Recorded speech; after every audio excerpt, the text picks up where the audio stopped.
A 7-year-old girl sat across from the most dangerous-looking man in Tennessee. And she wasn't afraid. She leaned forward, pale eyes steady, voice barely above a breath, and whispered 4 words that would ignite a storm 300 men strong. What she said stopped a hardened outlaw cold. What happened next made an entire town ashamed of its silence. This is the story of what happens when the monsters everyone feared turned out to be the only ones brave enough to protect the innocent. Stay with me until the end, because this one will wreck you. And if you're watching this right now, drop a comment below and tell me what city you're tuning in from. Hit that like button. Let's ride. The diner had a name once. Somewhere beneath the rust eating through the sign bolted above the door, beneath 3 decades of grease smoke and highway exhaust soaked into the wood siding, there might still be letters spelling out something hopeful. But nobody in Granton, Tennessee called it anything except the diner on 64. And most people who lived more than 20 miles away didn't know it existed at all. That was the point of places like this. They existed in the gaps between things, between towns, between exits, between the lives people planned and the ones they ended up living. It was nearly 9 o'clock on a Tuesday in August when the Harley rolled off Route 64 and crunched across the gravel lot. The sound of it arrived before the headlamp did, a deep, heavy, rolling thunder that vibrated up through the asphalt and into the soles of every shoe in that diner before the engine even cut. One of the waitresses, a heavy-set woman named Darlene, who had worked the evening shift for 11 years, looked up from the counter and watched through the rain-streaked window as the rider swung off the bike in a single unhurried motion. She'd seen bikers stop here before. Plenty of them. Groups of weekend warriors on rented Harleys, soft-handed men wearing new leather still creased from the store. Those men always came in loud, ordered pie, left decent tips, and took photos by the gas pumps. She never thought twice about those men. This wasn't one of those men. He stood in the gravel for a moment before moving toward the door, and even through the smeared glass and the yellow glow of the parking lot lights, Darlene could see the difference. The way he stood. The way his shoulders carried something invisible and permanent. The leather cut he wore over a black thermal wasn't new. It was seasoned the way old wood gets seasoned, dark and soft and shaped by years of weather and pressure. On the back, 2 crossed wings over a skull, the words Black Vultures MC arched in faded gold thread. Below that, a bottom rocker. Tennessee. He pushed through the door without hurrying. The bell above the frame gave its small sound, and then the diner went quiet. Not the polite quiet of people lowering their voices. The sudden, involuntary quiet of a room that collectively decided, without discussion, to make itself smaller. Marcus Vale was 6 feet 3 inches of walking damage assessment. His face was the kind of face that geography makes, not genetics. Sharp jaw, heavy brow, a nose that had been broken and reset at least once, and maybe not reset the second time. A scar ran from the corner of his left eye toward his ear in a thin, pale line that disappeared into his hairline. He had the hands of someone who'd spent years working with them, knuckles mapped with old injuries, a faded tattoo across the back of the right one that might have once been a word and was now just shapes. Military ink ran up both forearms beneath the rolled thermal sleeves. Eagles and banners and unit numerals faded to blue-gray with age. He was 41 years old and looked like every hard thing that had ever happened to him was still happening somewhere just beneath the surface. He stood inside the door for 2 seconds, scanning the room with the flat, automatic efficiency of someone who had learned long ago that every room needs to be understood before you can be comfortable in it. Booth by booth, corner to counter, exits noted, faces cataloged without lingering. Then he crossed the floor toward the far end of the counter, boots sounding against the warped wood planking in that unhurried, deliberate way, silver hardware on his vest catching the overhead fluorescence with each step. Every conversation in that diner resumed slightly too quickly when he passed. He took a stool at the far end of the counter, away from the 2 other customers nursing coffee in the middle, and set his helmet on the stool beside him with the unspoken logic of a man who understood personal space as a survival tool rather than a social preference. He unzipped his vest halfway. His shoulders dropped a fraction, the first visible thing about him that suggested he was tired. Darlene brought the coffee without being asked, which she always did for solo riders. It was a mercy she extended without thinking about it. She set the mug down and watched him wrap both hands around it before she said anything. Kitchen's still open till 10. Menu's on the board. He looked up at the chalkboard above the pass-through window, looked back down at his coffee. Just this. 2 words. Voice like gravel shifting in a concrete mixer. Low, unhurried, carrying the particular flatness of a man who had learned somewhere along the way that most words were wasted. Darlene nodded and moved off without ceremony. She understood those 2 words in the way that 11 years of diner work teaches you to understand things. I am not here for food. I'm not here for conversation. I'm here because the road got too long and the dark got too heavy, and this was the next lit window. Marcus drank his coffee slowly. Around him, the diner settled back into its ordinary noise. The clink of fork on ceramic, the low muttering of a television bolted into the upper corner showing local weather, the soft squeak of the back door swinging on its hinge whenever someone moved through the kitchen. Rain had begun tapping against the windows sometime in the last hour and was building now, irregular and sharp, the way August rain comes in Tennessee. Sudden and total, like a decision. He wasn't thinking about the rain. He wasn't thinking about much at all, which was the specific kind of not thinking that takes enormous effort. The road does that sometimes. 6 hours on the highway with wind and engine noise as the only companions, and the mind either comes completely alive with everything you've been running from, or it goes mercifully temporarily blank. Marcus had learned, over years of forcing the second outcome, exactly how long that blankness lasted after he stopped writing. It was already beginning to fray at the edges. He refilled his own coffee from the carafe Darlene had left within reach, a gesture of trust that he acknowledged silently, and watched the rain streak down the window glass and let the blankness hold a little longer. That was when he heard the booth creak behind him. Not the big creak of someone sliding in, the small creak of someone already sitting there who had shifted their weight. He turned, not quickly, and looked over his shoulder. Booth 9. Last booth in the row, set back against the wall where the overhead light was burned out, and nobody had gotten around to replacing it, which made it the dimmest corner of the diner. A child was sitting there alone. He turned back to his coffee. Kids in diners weren't unusual. Maybe the mother was in the restroom. He took another sip, watched the weather map on the television update, listened to the rain. 30 seconds passed. He looked again, still alone. And now he looked more carefully.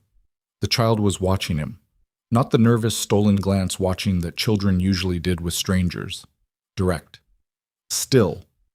Patient in a way that no 7-year-old should be patient, like a person who had learned that waiting was the only option available. 7 was his rough estimate. Small even for 7, maybe. Pale blue eyes that caught what little light reached that corner of the booth and held it without blinking. Dark hair that might have been brushed that morning and hadn't been touched since.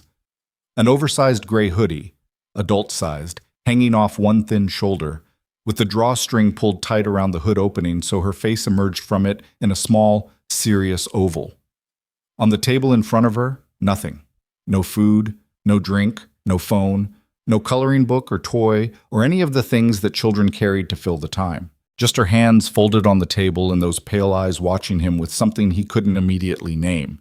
He turned back to his coffee again. Left it there. The booth creaked again. Differently this time, the sound of someone sliding out. He heard small footsteps on the wood floor, and then the seat across from him at the counter, not a seat, the narrow ledge of space between 2 stools, shifted, and he looked down, and the child was standing there. He said nothing. She looked at the stool beside him, the one with his helmet on it. She looked up at him. She looked at the stool again with a kind of deliberate patience that was asking a question without asking it. Marcus moved his helmet to his other side. She climbed up onto the stool with the careful, self-managed effort of a kid who is used to doing things without help, arranged herself so her feet dangled above the floor, and folded her hands on the counter in front of her in exactly the same position they'd been in on the table in the booth. Like it was a habit. Like folding her hands was something she did so they would stay still. The silence held for almost a full minute. Then she spoke. "You're not scared of my dad." It wasn't a question. It was an observation, delivered with the flat certainty of a child who had studied adults carefully enough to understand what fear looked like and was making note of its absence. Marcus looked down at her. "I don't know your dad. He comes in here sometimes," she said. "People get quiet when he comes in too." Marcus said nothing. But different quiet, she added. She seemed to be working something out, comparing the two silences in her head with an analytical precision that sat wrong on a face that young. When you came in, they got quiet because they didn't know what you'd do. When he comes in, she stopped, refolded her hands. They already know. The rain against the windows intensified by several degrees. Lightning somewhere distant turned the window white for a half second, and the diner lights flickered once, and in the moment of that flicker, Marcus saw something he hadn't been able to see before, because the dim light at the counter had been angled wrong. The edges of her sleeves. The hoodie was too big and the cuffs had slid back slightly when she'd climbed onto the stool. And on the inside of her left forearm, just above the wrist, there was a bruise. Not the vague, greenish bruise of a kid who ran into a door frame. An elongated bruise. The specific, deliberate shape of fingers. He looked away from it immediately. Not because he hadn't seen it, because he had, and because the looking itself felt like it could frighten her. He picked up his coffee mug with both hands and drank. "What's your name?" he asked. "Ivy." "How old are you, Ivy?" 7. A pause. "And 3/4. He nodded slowly. "Where's your mom?" The silence that followed that question had weight to it. It settled between them on the counter like something solid. When she finally answered, it was with the particular flatness of a child who had answered this question before and understood that the answer never made anything better. "She left." Then, before he could say anything, 2 years ago. Darlene appeared from the kitchen side of the counter and stopped when she saw Ivy. Something moved through her expression. Recognition. Then something more complicated. Something that landed between sympathy and a studied, careful blankness. The blankness of someone who had made a decision about how much to engage with a situation and was holding that decision firmly in place. "Honey, does your daddy know you're sitting there?" "He's at Dale's," Ivy said. "He said to stay in the booth till he got back." Darlene looked at Marcus. There was an apology in the look, or the edge of one, not quite complete, like she'd started writing the letter and stopped before finishing the sentence. Then she moved off toward the register, and Marcus heard her say nothing to nobody. Ivy was watching him again. "He puts medicine in my food," she said, "so I sleep." The words were quiet, nearly lost under the rain and the television and the distant kitchen noise, but Marcus heard them with a clarity that had nothing to do with volume. He heard them the way you hear something when every other sound in the world suddenly means nothing at all. He set his coffee down, very carefully, set it down and left his hands around the mug and looked at the counter and didn't move. The girl watched him, still, waiting, those pale eyes tracking his face with the patient, exhausted attentiveness of a child who had said this sentence before, maybe not out loud, maybe only inside her own skull, over and over in the dark of some small room, and was now watching to see whether this time would be different from all the other times. Whether this time would mean anything. Marcus kept his voice even. He'd learned that too. The voice was a tool, and the first rule of the tool was that raising it never helped. How long has he been doing that? She considered. Since school got out. Does anyone know? Her expression didn't change, but something behind it shifted slightly. A shadow of something that in an adult would have been called bitterness, but on a 7-year-old face had no name that fit. Miss Calhoun at school. She called somebody. A lady came to the house. What happened when she came? Daddy made pancakes, Ivy said. He was really nice. She wrote things on a clipboard and then she left. Marcus was quiet for a long moment. The rain hammered the roof in a sudden surge and retreated. Lightning printed itself on the windows again, closer now. The television weather map showed a solid green mass moving northeast over the county. And after she left? He asked. Ivy looked down at her folded hands. She didn't answer. She didn't need to. And Marcus, who had spent 20 years carrying the specific weight of what it felt like to say I told somebody and have it mean absolutely nothing, Marcus understood the silence completely. He understood it in the marrow of his bones. He understood it the way a scar understands the blade that made it. He reached over slowly enough that she could see the motion coming and make any choice she wanted about it. And he set his hand flat on the counter beside hers. Not touching, just there. Okay, he said. It wasn't absolution. It wasn't a promise. It was just a word that meant, I hear you. That meant I'm not leaving. That meant you did nothing wrong by telling me. Ivy looked at his hand for a moment. Then she looked up at him. You're not going to call somebody, she said. Not a question. More like she was reciting the pattern, preemptively removing the hope so it couldn't be taken from her later. No, Marcus said. Something shifted infinitesimally in her expression. What are you going to do? And that was the question Marcus Vale had no answer to yet. He was 41 years old with a felony on his record and a motorcycle club patch on his back, and a history of being exactly the kind of person that law enforcement, social services, and decent Granton society would collectively dismiss again, and then dismiss a third time. He had no authority here, no standing, no legal claim of any kind. What he had was 2 hands, 20 years of understanding what it felt like to be failed by every system that was supposed to help, and the particular slow-burning clarity that comes to a man when he has run out of things to lose. I'm going to finish my coffee, he said, and you're going to stay on that stool until I do. It wasn't an answer, but it was the first thing anyone had said to Ivy Mercer in a very long time that felt like solid ground. The door at the far end of the diner swung open then, letting in a blade of wet August air and the sound of the storm, and a man walked in shaking rain from his jacket and scanning the room with the automatic territorial sweep of a man who owned every space he entered. Big, mid-40s, clean-shaved face arranged in the particular configuration of a man who smiled often and meant it rarely. The muscles that made the smile were there, practiced and ready, but the eyes above them were doing different math entirely. He found Ivy in 3 seconds. His gaze moved from her to the man beside her and stayed there, and the smile that appeared on his face was the same smile he'd have worn if he'd found a stranger sitting in his living room. There she is, Curtis Mercer said. Sorry if she bothered you, brother. Brother, the word chosen deliberately. The tone of it, easy, warm, man-to-man, constructed to establish something. Shared language. Equivalence. We're the same kind of people, you and me. Just guys. Marcus looked at him across the counter. Didn't smile. Didn't move. Let the silence do what silence does when you don't fill it. Curtis's smile held, but something around the edges of it tightened by the smallest degree.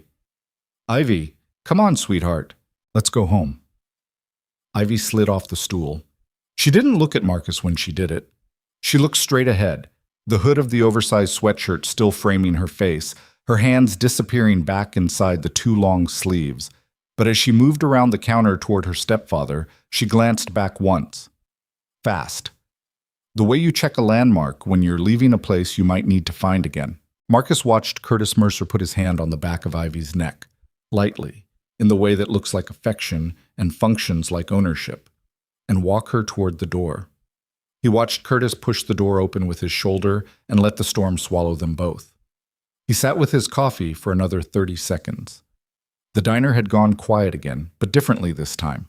The quality of a room that had collectively exhaled, that had watched something and looked away from it and was now very deliberately returning to its own business. Marcus turned and looked at Darlene. Darlene was wiping down the counter 3 feet away. She didn't look up. How long? Marcus asked. A long pause. The cloth moved in circles. Sir. How long has she been coming in here alone? Darlene stopped wiping. She set both palms on the counter and looked at some middle distance that wasn't Marcus and wasn't the wall, and said, very quietly, I've got kids of my own. I know, Marcus said. I called the county line 8 months ago. Her voice was flat now, factual, the voice of someone reporting a thing that has already been resolved against them. They sent somebody. Curtis coaches youth baseball. He's at First Baptist every Sunday. The volunteer coordinator... She stopped, started again differently. Nothing came of it. Marcus nodded slowly. What am I supposed to do? Darlene said, and the question had no performance in it. It wasn't defensive or rhetorical. It was genuinely, exhaustedly asked. I already tried. I got nowhere. I am one person with no power inside a system that has already made its decision. What am I supposed to do? Marcus pulled 2 20s from the inside pocket of his vest and set them on the counter under his empty mug. He stood. He zipped his vest. He put his helmet under his arm. Nothing yet, he said. He walked to the door and pushed out into the storm. The rain hit him like a wall, and the August heat was gone, and the parking lot gravel was already running with water, and the sky above Route 64 was the dark purple-black of a bruise lit from inside by electricity. He stood at his Harley and let the rain soak his hair flat and run down the back of his neck into his collar, and he stood there for a long time looking at the direction Curtis Mercer's taillights had gone. He got his phone out. One contact, no name above it, just a string of digits that he knew by memory. It rang twice. "You in Granton?" said the voice on the other end. "Yeah," Marcus said. A pause. The sound of wind on the other end of the line, like the man holding the phone was outside too, somewhere far away, watching a different piece of the same dark sky. "How long you staying?" Marcus looked down the wet highway toward the darkness where a little girl was riding home with a man who put medicine in her food. "Little longer than I planned," he said. He hung up. He stood in the rain. He did not move for a full minute.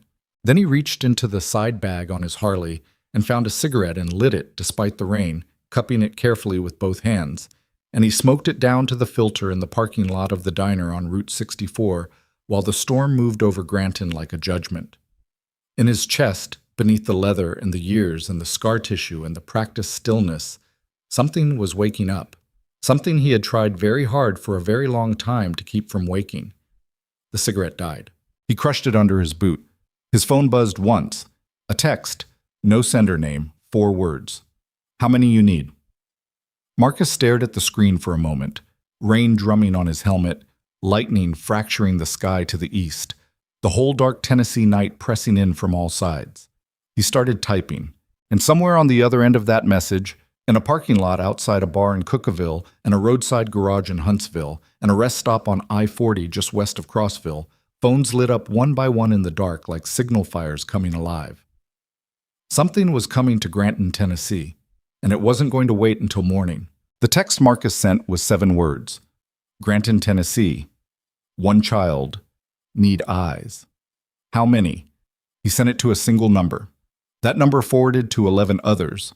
Those 11 forwarded to however many they forwarded to, and Marcus didn't track the chain because he never needed to. The chain had its own logic. It had been built over 15 years of late-night phone calls and courthouse steps and hospital waiting rooms, and it moved the way water moves through cracked ground, finding its own path, filling every available space, unstoppable not because of any single force, but because of accumulated weight. He sat in his truck. He'd pulled it up from the motel lot 2 blocks down where he'd parked it before switching to the Harley, an old F25, the color of dried mud, with 200,000 miles on it, and a passenger seat permanently reclined because the spring was broken. And he watched the diner lights through the rain-blurred windshield, and he waited. Boone called 12 minutes later. Not a text. A call. Because Boone Ryder didn't text when something mattered. Marcus picked up on the first ring. "You see my message?" "I saw it." Boone's voice was the kind of quiet that had nothing relaxed in it, like the quiet of a room where all the furniture has been removed to make space for something else. "Tell me what you have," Marcus told him. Not everything. Not the way Ivy's hand sat folded on the counter, or the specific quality of how she'd looked back at him when she left. Those things he kept back. Not because they weren't important, but because they were too important, and putting them into words for someone else's ears felt like opening something that needed to stay closed until he understood it himself. He told Boone the structure of it. The stepfather. The diner. What Ivy had said. What Darlene had said about the county line and the clipboard woman and First Baptist. Boone listened without interrupting. That was the thing about Boone.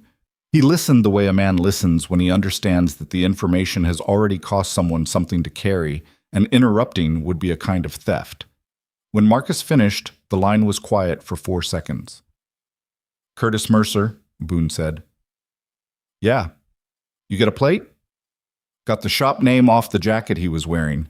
Mercer Auto, 2 blocks off Main. Another pause. Marcus could hear faintly the sound of wind through a phone speaker. Boone outside somewhere, standing still, thinking.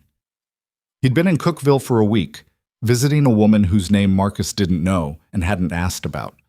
Boone's personal life was a room with the door mostly closed, and Marcus had learned years ago that knocking on it produced nothing useful.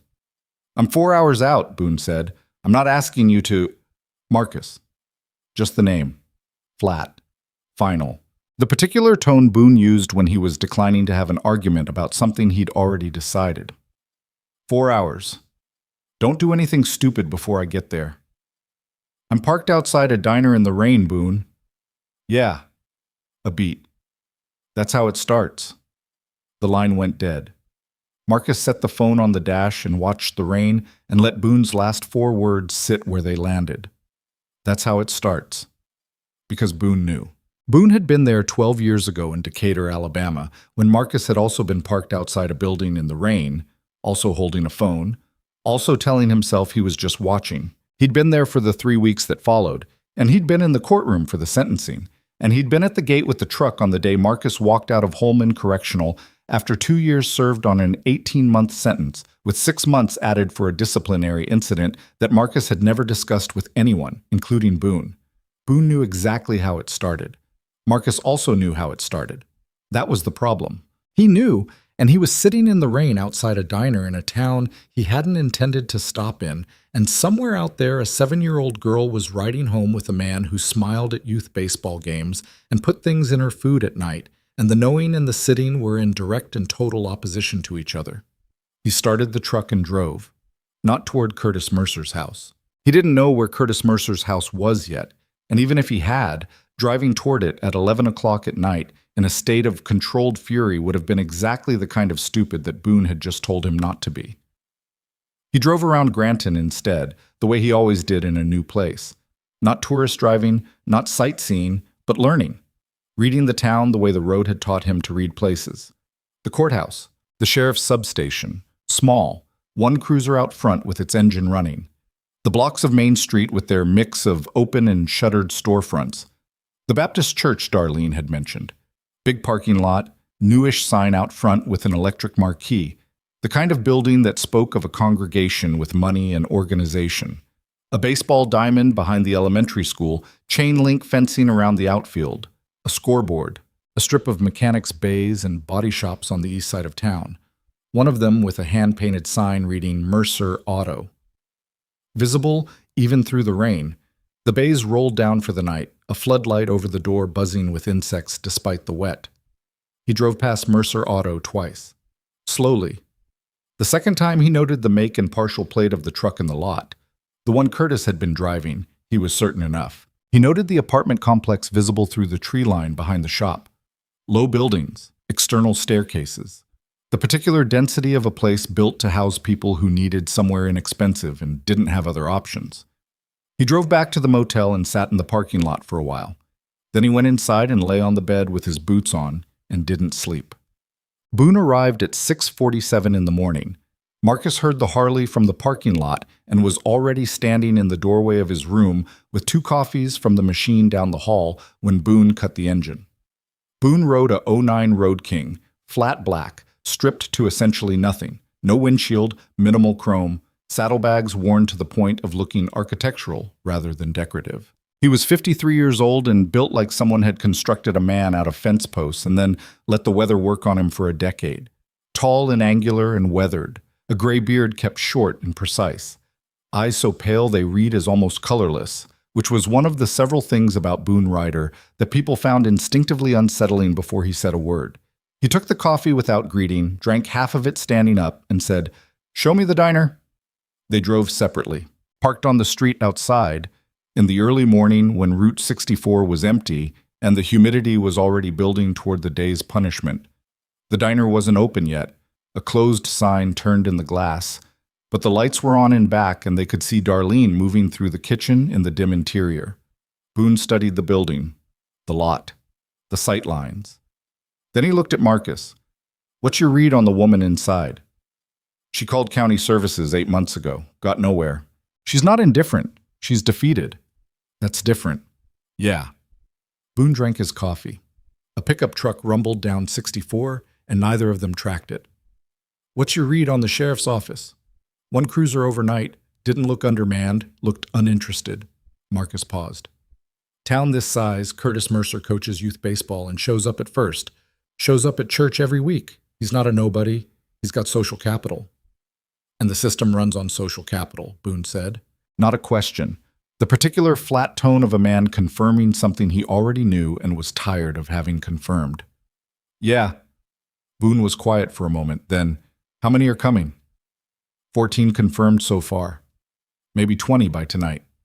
Boone turned and looked at him directly for the first time since he'd arrived, the pale eyes doing their assessment. Marcus had known Boone for 17 years, and he still found those eyes slightly difficult to hold, not because of hostility, but because of the quality of attention in them, like being studied by something patient and exact. 20's not enough, Boone said. I know. You thinking what I think you're thinking? Probably. Boone looked back at the diner. Danny Reese is going to say no. Marcus said nothing. He's going to say we don't have grounds, we don't have facts, we have the word of a 7-year-old from a single conversation, and if we move on this and we're wrong, or if we do anything that gives Curtis Mercer's lawyer 1 inch of daylight, we hand that child back to him with a bow on it. Boone paused. And he won't be wrong. I know that too. But you're going to call him anyway. Already did, Marcus said. Last night. He's coming. The muscle in Boone's jaw moved once.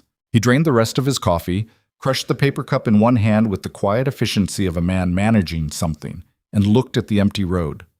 Marcus, he said, don't. I'm going to anyway. He turned back. Decatur was 12 years ago. You did 2 years. I know why you did it. I know what that man was doing to those kids, and I know the system had already failed them 4 separate times, and I know... He stopped himself, started again. I know why. I'm not relitigating Decatur. But you came out of Holman different. You know that. I know that. And whatever happened in there those last 6 months, Boone, the name, said quietly, in a particular register that meant stop. Not angry, not defensive. The tone of a man pressing his hand flat against a door that he does not intend to open. Boone heard it. He nodded once, the small nod of a man filing something away rather than discarding it. All right, he said. All right. They stood in the early morning outside the closed diner, and the heat was already finding them through their jackets, and the day was going to be brutal, and neither of them said anything for almost a full minute.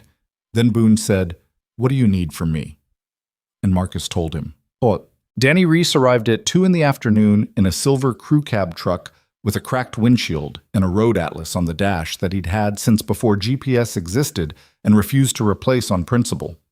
He was 60 years old and the president of the Black Vultures MC, Tennessee chapter, which meant he was simultaneously the most and least imposing man in any room he entered, less physically overwhelming than Marcus, less coldly precise than Boone, but carrying something in his bearing that both of them lacked. Authority that didn't come from size or reputation, but from history.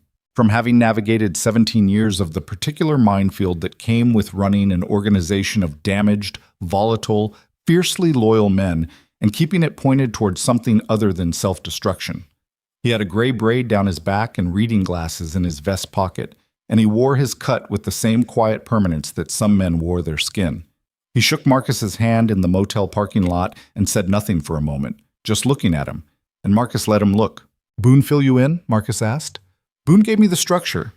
I want to hear it from you. Marcus told him. This time he told him everything, including the way Ivy's hand sat folded on the counter, including the specific shape of the bruise he'd seen on her forearm, including the quality of silence in the diner when Curtis Mercer walked in, and how it was different from the silence when Marcus himself walked in, and why that difference mattered. Danny listened with his arms crossed and his eyes on the middle distance. He was a man who listened with his whole body. Not performatively, but genuinely, the way someone listens when they understand that the details are the thing, that the story isn't in the headline, but in the specific texture of what actually happened.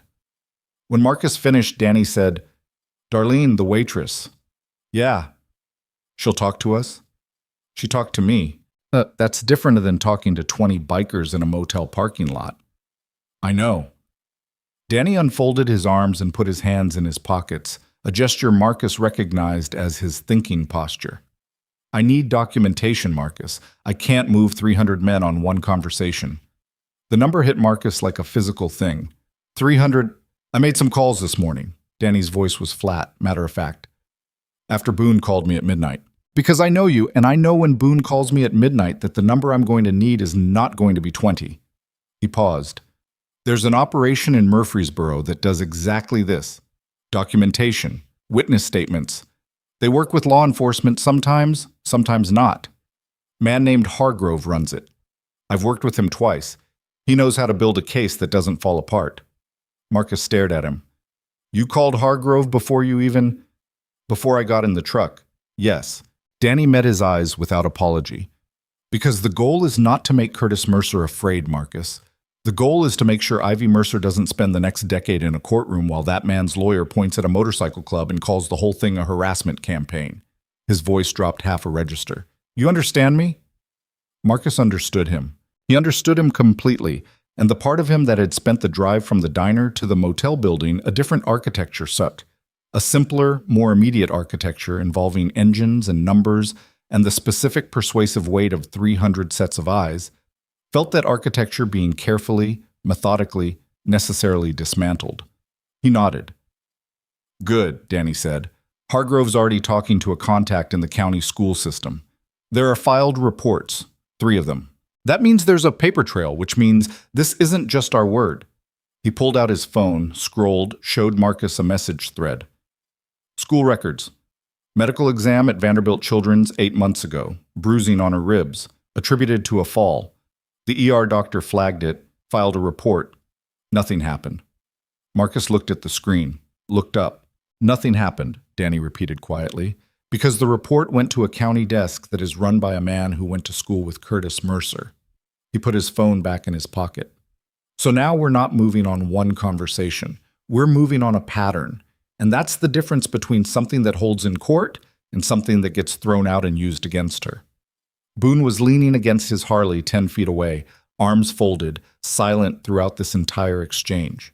Now he spoke, without moving, without looking up from the ground. He's right, Boone said. Marcus said nothing. He looked at the sky. He breathed. He was thinking about Ivy climbing off the counter stool with that careful, self-managed effort, about her walking toward Curtis Mercer with her hands disappearing back into the 2 long sleeves, about the fact that she was at school right now, or in that locked room, or wherever she was, and she had no way of knowing whether the man in the diner was different from the clipboard woman, or whether this was just another time that nothing came of it. How long does Hargrove need? Marcus asked. 24 hours for a preliminary package, Danny said. 48 to be solid. She doesn't have 48 hours, Danny. The silence after that was the specific silence of 3 men who all knew he was right. Danny looked at him for a long moment. Then he reached into his vest pocket and came out with a folded piece of paper and handed it to Marcus without a word. Marcus unfolded it. It was a printed photograph, low resolution, taken with a phone camera, slightly blurred. A man in a baseball cap loading boxes into a truck in what looked like a garage interior. The timestamp in the lower corner was from 6 weeks ago. What am I looking at? Marcus said. Hargrove's contact in the school system, a teacher named Paulette Webb. She's been documenting, on her own, without authorization, for 3 months. She took that photo because she saw Ivy arrive at school that morning and couldn't sit with what she saw. Danny paused. She called Hargrove herself last week. She's been waiting for someone to answer. Marcus looked at the photo. The man loading boxes, the timestamp.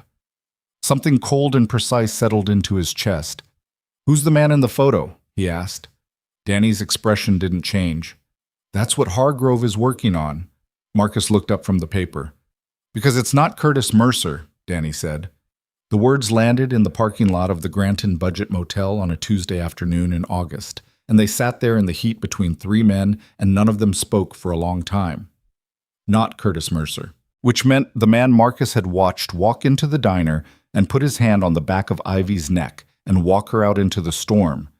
The man every filed report pointed to, the man every ignored complaint named, the man the whole logic of the situation had been built around, was not the only person in this picture, which meant the picture was bigger, which meant that whatever Marcus had thought this was, sitting in the rain outside the diner at 11 o'clock last night, composing a 7-word text, whatever he'd thought this was, it wasn't that. Boone finally looked up from the ground. His pale eyes moved to Marcus, then to Danny, then back. Who else knows about the photo? Boone asked. Right now, Danny said. Us, Hargrove, Paulette Webb. He paused. And whoever the man in that photo has been talking to. The motel ice machine down the breezeway clicked on with a mechanical shutter and ran for a few seconds and went silent.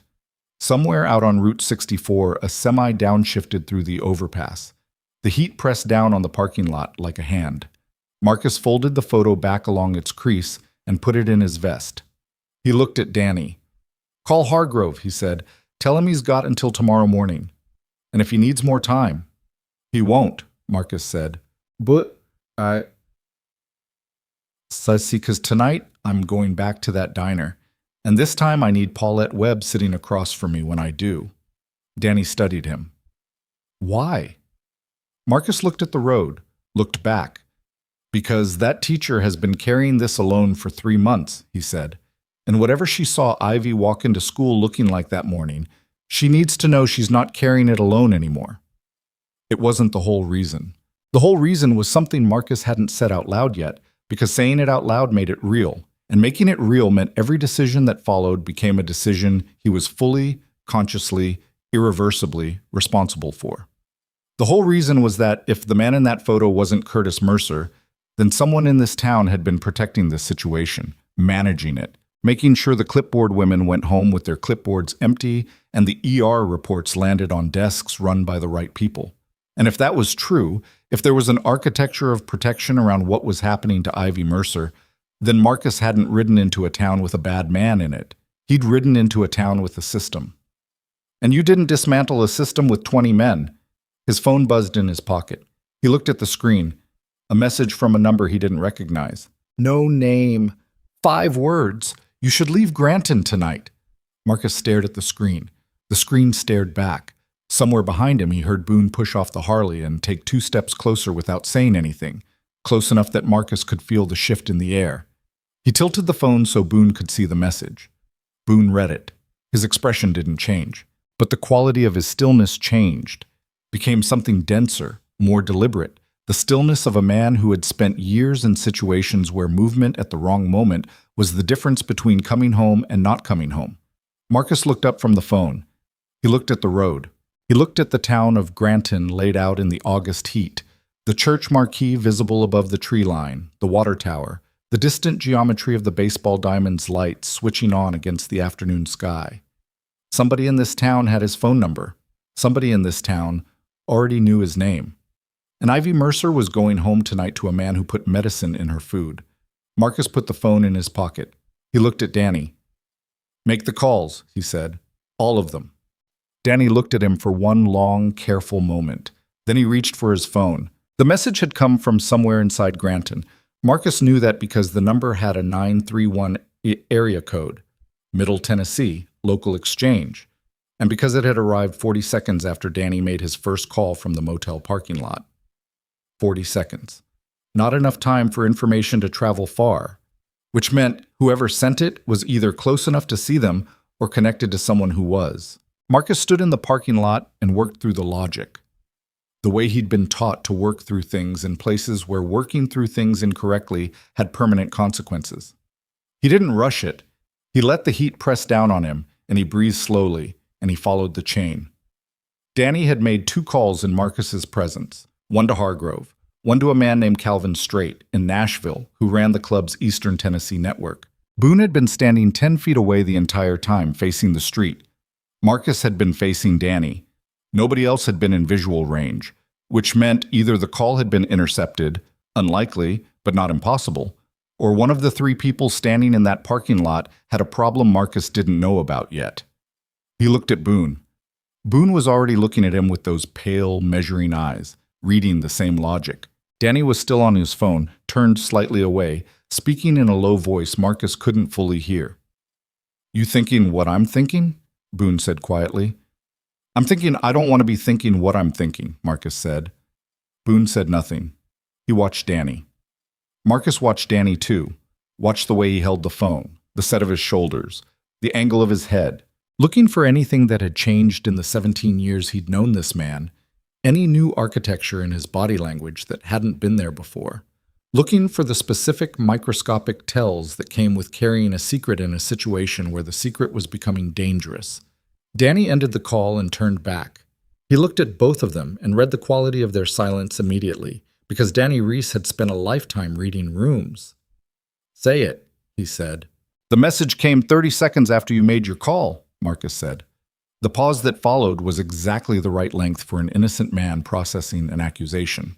Not too short, which would have suggested rehearsal, and not too long, which would have suggested guilt. Just long enough for the words to land and a man's honest reaction to form. "You think it was me?" Danny said. "I think it came from somewhere close," Marcus said.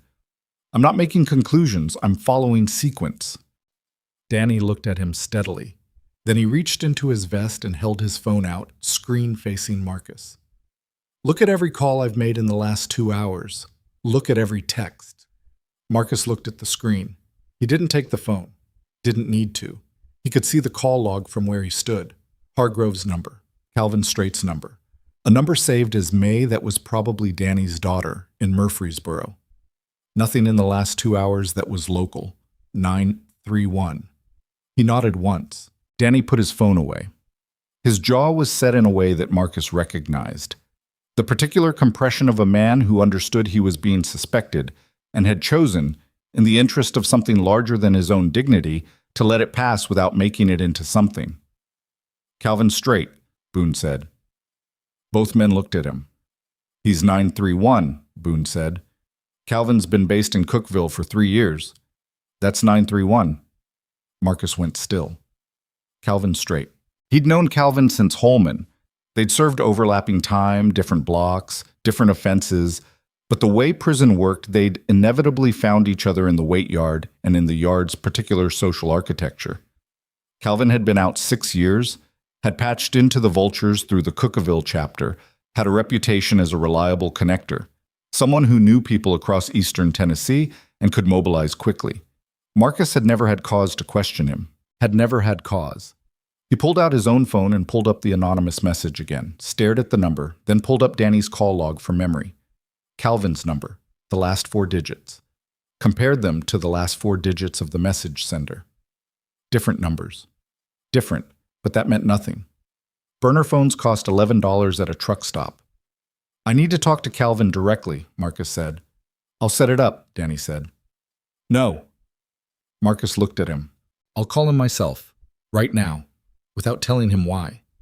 Danny held his gaze for a moment. Then he nodded. Marcus dialed. It rang 4 times and went to voicemail. Calvin's actual voice saying his name and asking for a message. And Marcus hung up without leaving one. He looked at the call log. Call placed at 2:41 p.m.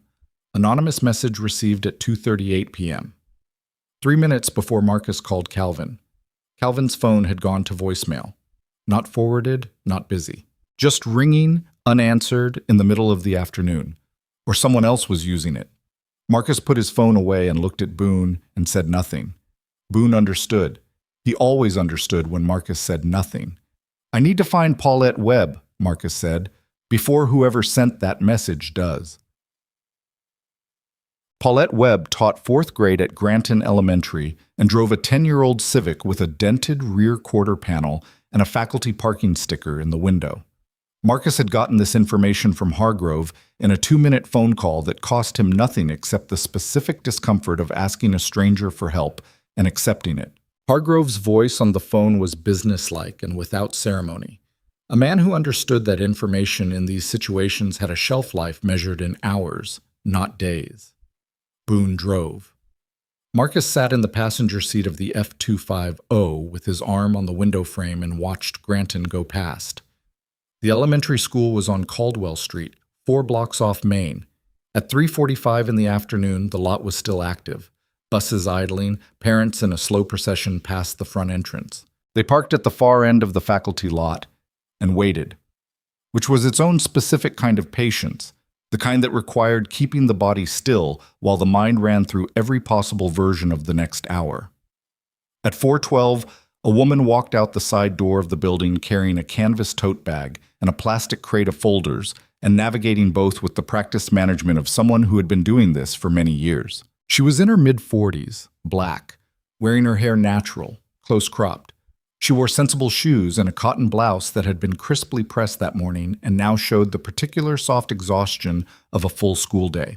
Her face, even at this distance and even through the end-of-day tiredness, carried something alert and watchful in it. The expression of a woman who had trained herself over a long period of time to pay attention to things other people had decided weren't worth noticing. She was unlocking the Civic when Marcus got out of the truck. She heard his boots on the asphalt and turned, and the way she turned, quickly, fully, facing the sound without flinching, told him that she was not a woman who frightened easily. She looked at him, looked at the truck, looked at Boone sitting in the passenger seat, looked back at Marcus. "Mr. Vale," she said. It stopped him 2 steps from her car. The flatness of the statement, the fact of it. His name, said without question or surprise. "You know who I am," he said. "Hargrove called me 20 minutes ago." She studied him the way a teacher studies someone she's already formed a preliminary assessment of and is now testing against the reality. "He said to trust you. I don't know you well enough to trust you yet, but I'm talking to you, which is more than I'm doing with most people in this town." Marcus looked at her. "What did you see the morning you took that photo?" Something moved through her expression. A shadow of something that had been sitting behind her professional composure and was now pressing against it from the inside. She set the plastic crate down on the hood of her car and looked at it for a moment. "Ivy came in on a Wednesday," she said. 6 weeks ago. She was wearing a long-sleeve shirt in August." She paused. "I pulled her aside before homeroom. I told her I liked her shirt, asked her where she got it. She said her dad gave it to her. I asked if I could see her arms. Not like that, just... I showed her mine first, told her I'd gotten a sunburn on my forearms, and did hers hurt too." The flatness of her voice as she described the approach, the careful, methodical gentleness of it, was more painful to hear than anger would have been. "She showed me." She stopped. "Both arms," she said, "and her collarbone. And there was something wrong with the way she was moving, careful, compensating. Kids who've bruised their ribs move a specific way, and after 12 years of doing this, you learn to see it." Marcus said nothing. He let her take the time she needed. "I walked her to the nurse's office, and I called county services from my classroom phone. And I went out to the parking lot at lunch to get something from my car. And I saw a man I didn't recognize coming out of the administration building." She looked up at Marcus. "Not Curtis Mercer. I know what Curtis Mercer looks like. This man was older. He was wearing a county lanyard, the kind the services people wear. And he was on his phone and he was walking fast and he got into a gray sedan." "You took the photo," Marcus said. "The plate," she said. "I tried to get the plate, but he was already pulling out. I got him loading a box into the trunk before he got in. That's what Hargrove has." "You ran the plate?" "I couldn't read the full plate, but Hargrove did something with the partial." She looked at him steadily. "You haven't heard what he found." It wasn't a question. "Tell me," Marcus said. She picked up the crate from the car hood and held it against her chest like she needed something to hold. Her knuckles were light against the plastic. "The sedan is registered to the Harlan County Department of Child and Family Services." A pause. "Harlan County is 3 counties over. Not Granton, not local jurisdiction. So whatever that man was doing in our administration building, he wasn't here in any official Granton capacity, which means someone brought him in specifically." The parking lot was emptying out around them. The last bus pulled away from the entrance, and the procession of parent cars thinned, and somewhere across the street a dog was barking at something with the repetitive insistence of an animal that had been barking for a long time and had stopped expecting it to resolve anything. Marcus stood in the teacher's parking lot and let the information reorganize everything he thought he understood about this situation. A man from Harlan County Child Services. 3 counties away. In Granton's elementary school administration building 6 weeks ago, on the same morning Ivy came to school showing bruising on both arms, loading something into a trunk, leaving fast, not investigating, containing. Someone had called him in. Someone in this town with enough reach to contact a specific county services employee 3 jurisdictions away and ask him to come in and quietly close a file before it became a problem. Someone with social capital that extended past the city limits of Granton into the county government infrastructure of the entire region. Someone who had known 6 weeks ago that the situation with Ivy Mercer was developing in a way that needed managing. Who has that kind of reach in this town? Marcus asked. Paulette Webb looked at him. The alertness behind her eyes became something harder and more deliberate.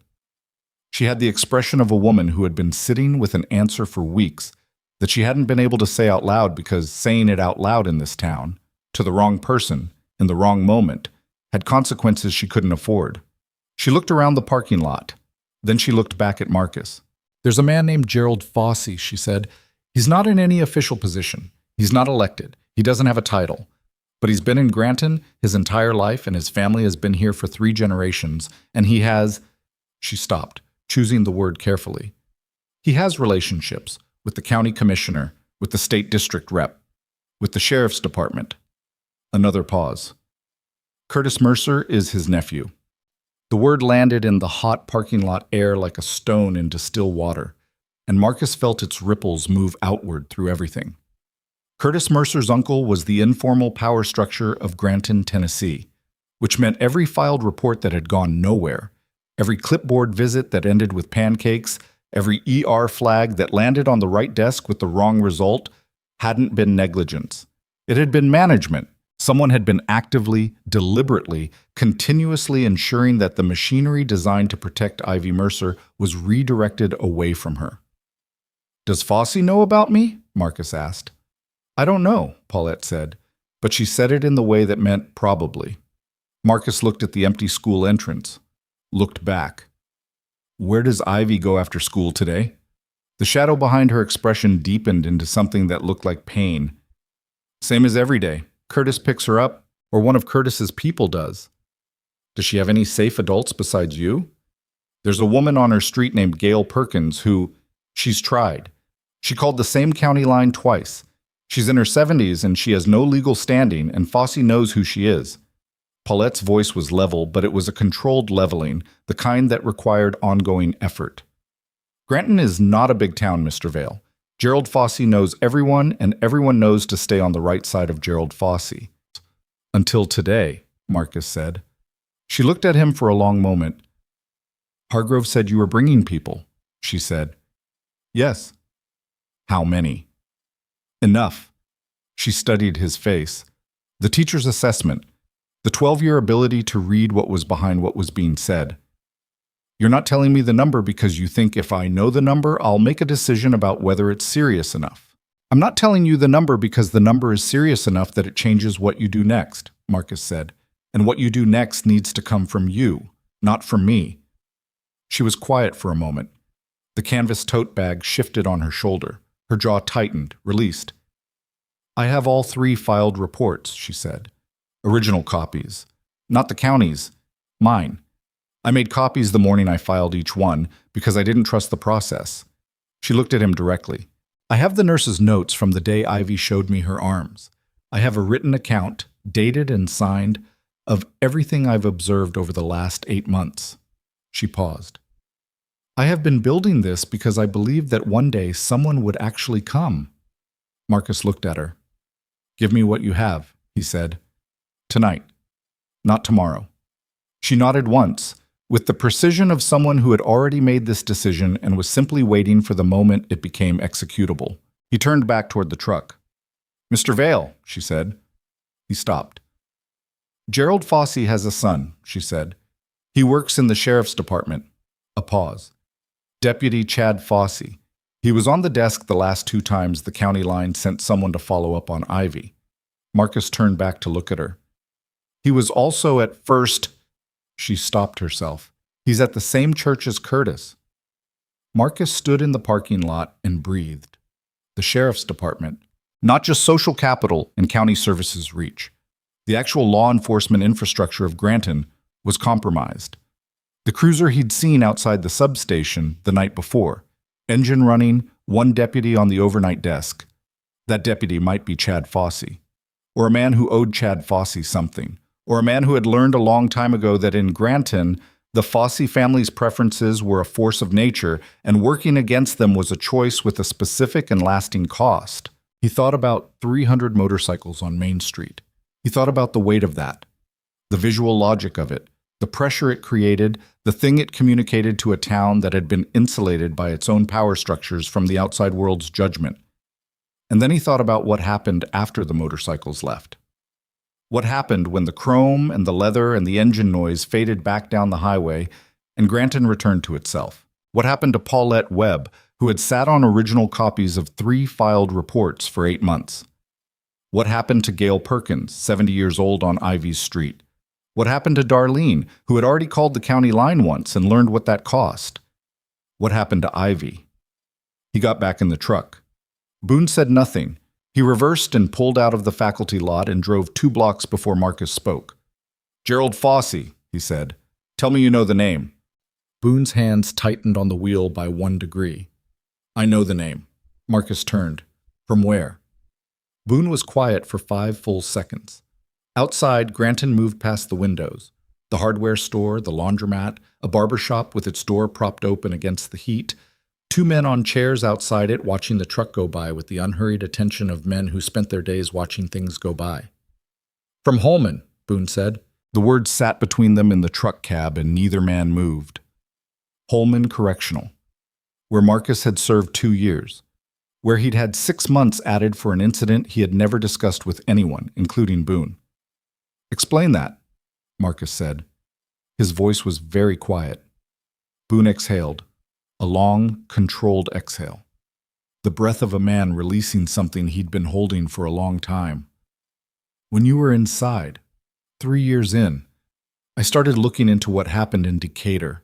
Why the system failed those kids 4 times before you did what you did." He kept his eyes on the road.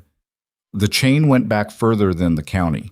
It went back to a network of men across Middle Tennessee who had been managing situations for years, using county service infrastructure to contain complaints, moving papers, redirecting reports."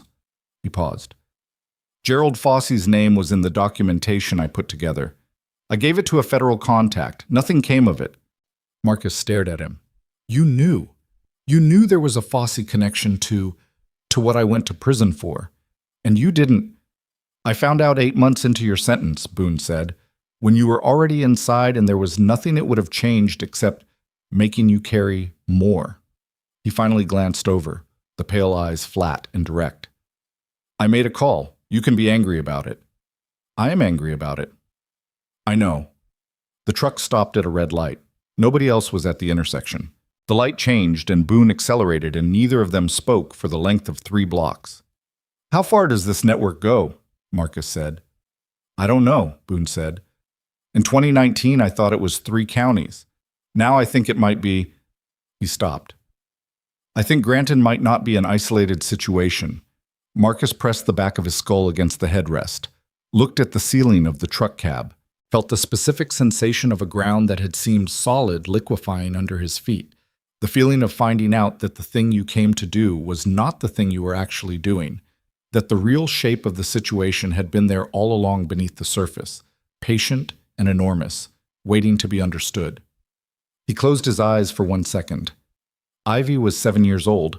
She was somewhere in this town right now, and the system that was supposed to protect her was run by the same family that owned her stepfather. And the man sitting next to Marcus had known for 3 years that the system in this region had tentacles and had said nothing. He opened his eyes. "Danny needs to know," he said. "Yes.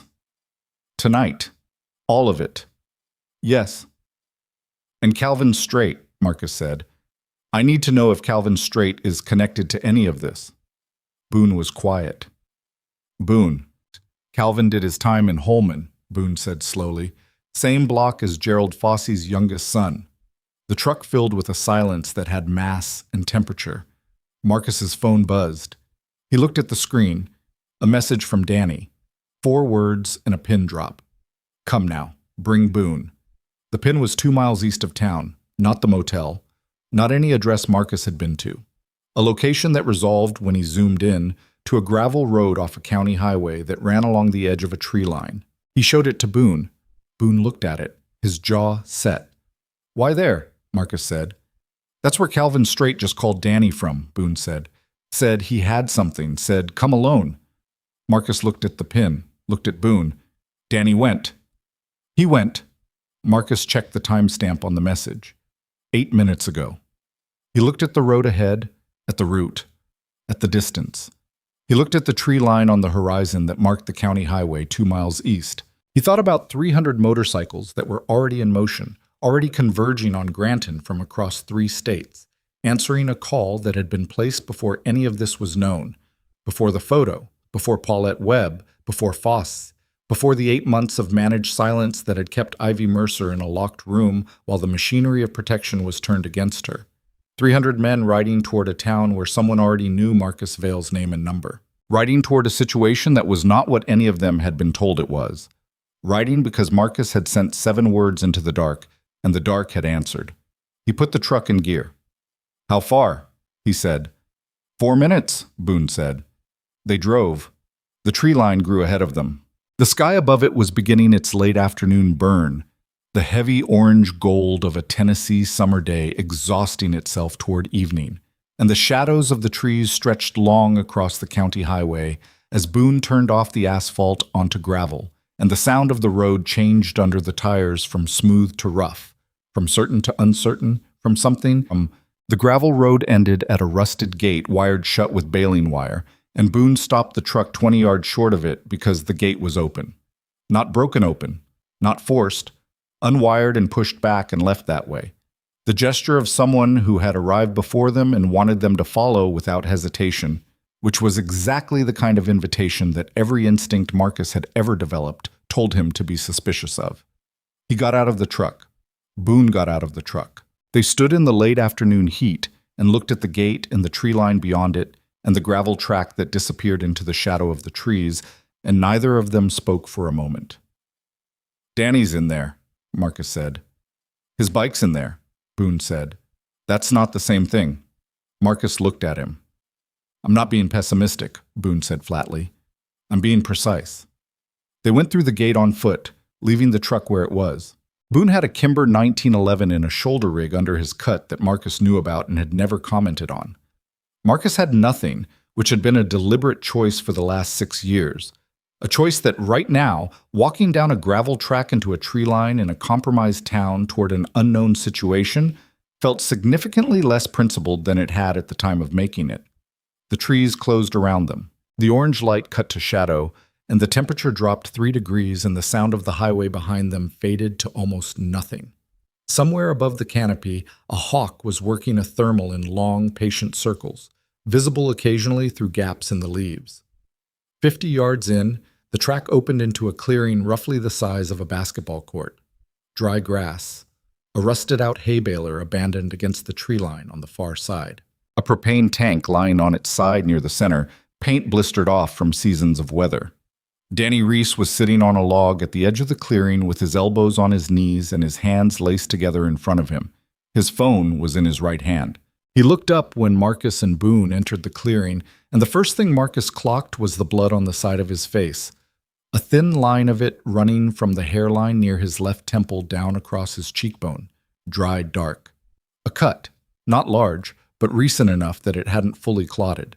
The second thing he clocked was Calvin Strait standing 10 feet behind Danny with his arms crossed and his jaw set and the expression of a man who had made a decision he was not entirely at peace with. The third thing he clocked was that they were not alone. 2 men stood at the tree line on either side of the clearing. Not bikers, wrong build, wrong posture, wrong everything. Both in civilian clothes, but with the particular flat-footed stance of men who had been trained to stand in specific ways in specific situations.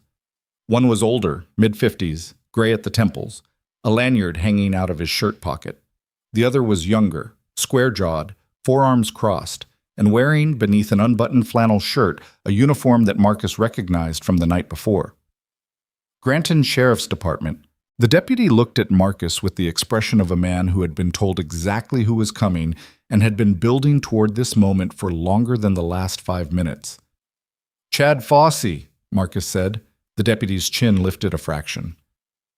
"You've been doing your homework." "Where's the girl?" Marcus said. "That's not something you need to—" "Where is she?"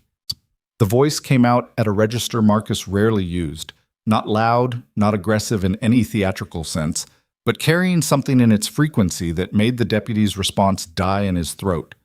The voice of a man who had decided that the normal rules of this conversation did not apply and was communicating that decision with complete physical stillness. Chad Fosse looked at him for a moment. He was maybe 32, 33, built to suggest authority, wide shoulders, deliberate posture. But his eyes, when held, had the quality of a man who was accustomed to authority coming from position rather than from the thing inside a person that position can't manufacture. He looked away first. The older man with the lanyard took half a step forward. When he spoke, his voice had the practiced bureaucratic warmth of someone who had used it to close files and manage situations for a long time. "Mr. Vale, my name is—" "I know who you are," Marcus said. He looked at the lanyard. "Harlan County. You're the man in Paulette Webb's photograph." The warmth in the man's expression didn't vanish. It adjusted, recalibrated, the way a practiced face does when a script gets revised mid-scene. "I understand you've been given some context that's incomplete. I'd like to—" "Calvin," Marcus said without looking away from the Harlan County man. "Why is Danny bleeding?" A silence. Then Calvin's voice from behind Danny, flat, stripped of whatever tone it usually carried. The voice of a man reading from something that was costing him. "He didn't want to stop the bike." "Someone ran you off the road," Marcus said to Danny. Danny looked up at him. His eyes were clear. Whatever the blood on his face represented, it hadn't taken anything essential. "Just the gatepost," he said. "I'm fine." "You're not fine. You're sitting on a log in a clearing with your face cut open and two men standing behind you." "I'm aware of my situation, Marcus." "Then tell me what they want." Danny looked at him for a moment.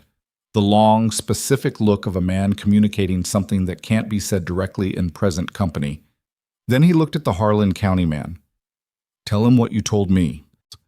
The Harlan County man, whose name Marcus didn't know yet, and was filing his lanyard, clasped his hands together with the gesture of someone preparing to deliver a presentation. "What's happening in Granton is complicated. More complicated than what you've been told. The situation with the child— Her name is Ivy," Marcus said. A pause. "The situation with Ivy Mercer is active, meaning there are existing proceedings, legal proceedings that predate your involvement by 7 months. There is a case being built." "By whom?" Marcus said. "By a federal task force," Lanyard said, "out of Nashville, looking at a network of individuals across Middle Tennessee who have been systematically interfering with child services operations. Curtis Mercer is not the primary target. He is a link in a chain, and if you move 300 motorcycles into Granton tomorrow morning and arrest his attention before the federal operation can, you blow the case," Marcus said. Lanyard nodded with the precise relief of a man who has just successfully transferred a weight from himself to someone else. "You blow the case. Curtis Mercer walks on a technicality. The network remains intact, and the federal operation, which represents 3 years of work and 12 open cases across 4 counties, collapses." The clearing was quiet. The hawk above the canopy made its long circle. Marcus stood with both of his hands visible at his sides, and he breathed. He looked at Danny. Is he telling the truth? Danny's jaw was tight. "Hargrove called me while I was on the road. He got hit with a cease communication from a federal legal team 40 minutes ago." He paused. "That's real. That doesn't happen without a real case behind it." "So she stays there," Marcus said. The words came out very flat. "Ivy stays in that house tonight while a federal operation—" "She'll be removed tomorrow morning," Lanyard said. "We have the timeline. The warrant is—" "You told me the same thing 8 months ago," Paulette Webb said. Every head in the clearing turned. She was standing at the tree-line entrance, canvas tote bag still on her shoulder, the plastic crate of folders under her arm, having apparently walked the gravel track from the highway, on her own initiative, having apparently followed them. Her chin was up and her eyes were doing that alert, unintimidated thing that Marcus had first seen in the faculty parking lot, and that he now understood was not composure. It was a woman who had been afraid for a long time and had decided that being afraid was less useful than being present. Lanyard stared at her.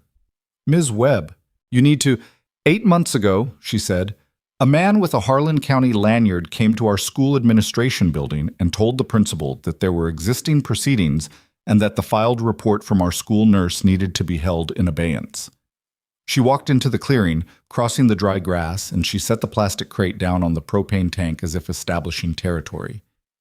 He used almost exactly those words. Existing proceedings. And that report went into a file, and Ivy Mercer went home, and 2 weeks later she came to school with bruised ribs. She looked at Lanyard without flinching.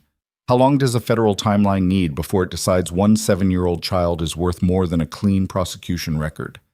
The clearing had the quality of a room that has just heard something true said loudly enough that everyone in it is calculating how to respond to it. Lanyard said nothing. Chad Fossey uncrossed his arms and then crossed them again, a small, involuntary tell that Marcus filed away. Danny stood up from the log. Slowly, with the particular deliberateness of a man whose body was registering the events of the last hour and insisting on being consulted about future plans. He stood up to his full height and looked at Marcus. "She's right," Danny said, and we both know she's right. "Danny," Calvin started. "Calvin." The name, said the way Danny said it, was enough. Calvin went quiet. Marcus looked at Lanyard. "Your task force. Who runs it?" "I'm not at liberty to cut." "Who runs it?" Lanyard looked at Chad Foss. The deputy looked back. Something passing between them in that look. The specific negotiation of men who have a hierarchy and are consulting it in real time. "Agent Teresa Mack," Lanyard said. "Nashville Field Office." "Call her," Marcus said. "Right now. Tell her Marcus Vale is standing in a field in Granton, and he needs to speak to her in the next 10 minutes, or 300 motorcycles are going to be on Main Street at sunrise, and the question of whether her case survives, that is one she should answer herself." Lanyard stared at him. "You don't have the authority to—" "I have 300 people who are going to be here regardless," Marcus said. "The only variable is what they know when they arrive. Call her." A silence of 8 seconds. Then Lanyard reached for his phone. Shut. Teresa Mack's voice on speakerphone was the voice of a woman who had been running on coffee and organized fury for long enough that both had become her natural state. She spoke the way people speak when they are accustomed to being the most prepared person in any conversation and are now dealing with a variable they hadn't accounted for.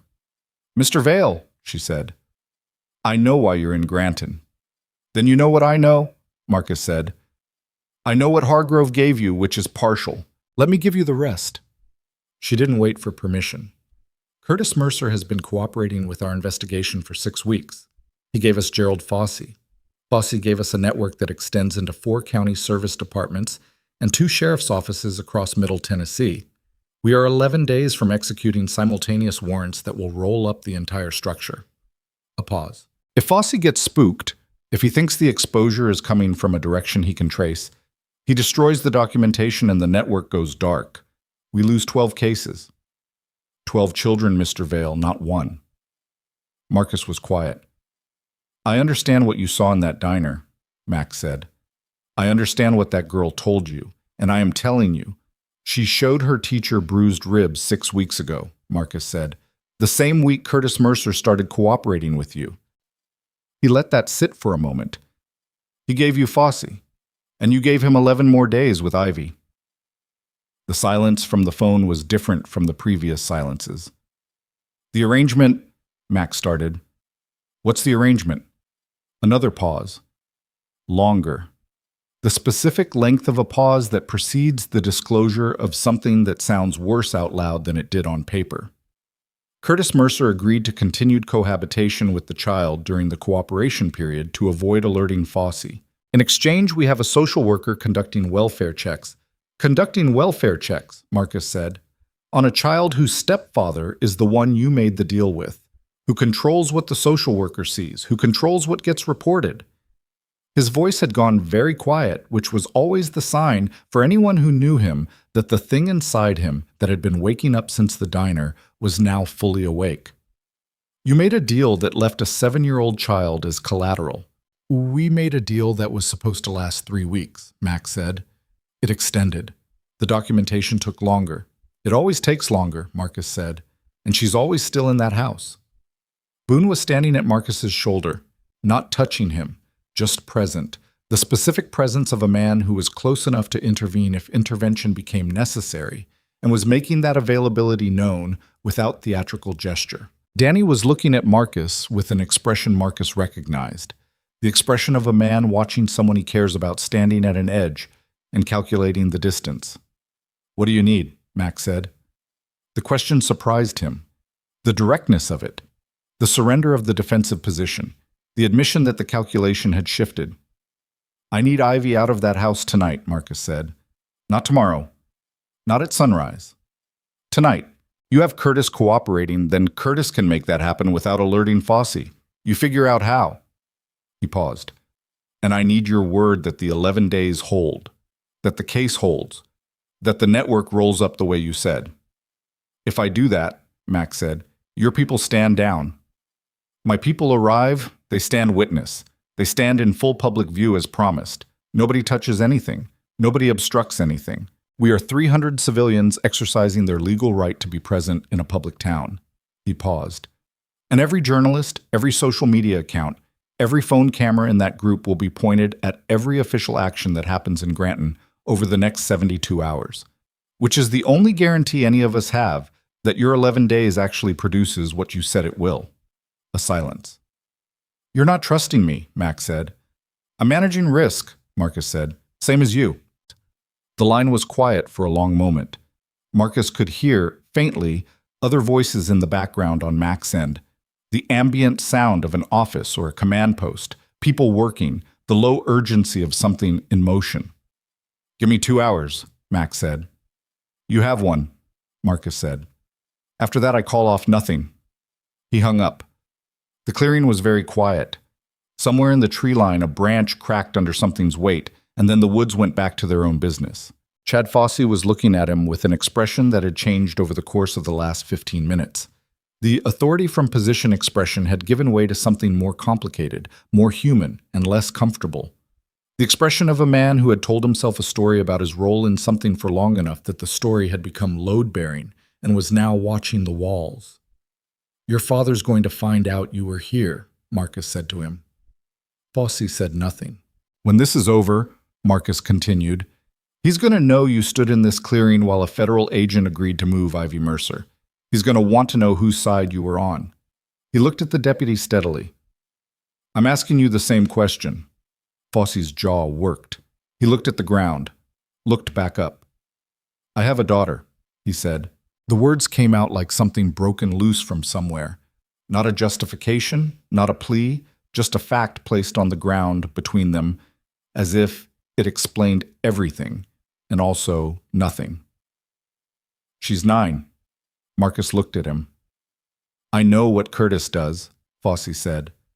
His voice had dropped to something barely above a murmur, the volume of a man saying a thing he had never said out loud before, and was discovering the weight of it in real time. "I've known for a long time. My father," he said, "it was managed. He said there were proceedings, that it was handled." His throat worked. He said the same thing every time. "And you believed him," Marcus said. "I needed to believe him." "I know," Marcus said. "I know exactly what that feels like." He turned away from Fosse and looked at Danny. Danny looked back. Between them, in the way of men who had navigated enough difficult terrain together that direct communication had long since become mostly unnecessary, something was confirmed. "Get everyone staged," Marcus said. "Not Granton. The county highway, 2 miles out. Lights off, engines quiet." He looked at Boone. "How many have confirmed arrival?" "As of an hour ago, 240, Boone said. "More coming." "Nobody moves until I say." "Nobody." Boone nodded. Marcus looked at Calvin straight. Calvin was standing in the clearing with the posture of a man who had done something and was in the process of determining whether he could live with it. His arms were still crossed, but the crossing was different now. No longer defensive, more like he was holding himself together against a chill that had nothing to do with temperature. "Calvin?" Marcus said. Calvin looked up. "The anonymous message, the one sent to my phone." A pause of 4 seconds. Calvin's eyes held his. "I sent it." "Why?" "Because when Danny called me, I knew what it meant. And I knew what you'd do. And I thought—" He stopped. The words he'd thought he had weren't there. He tried again.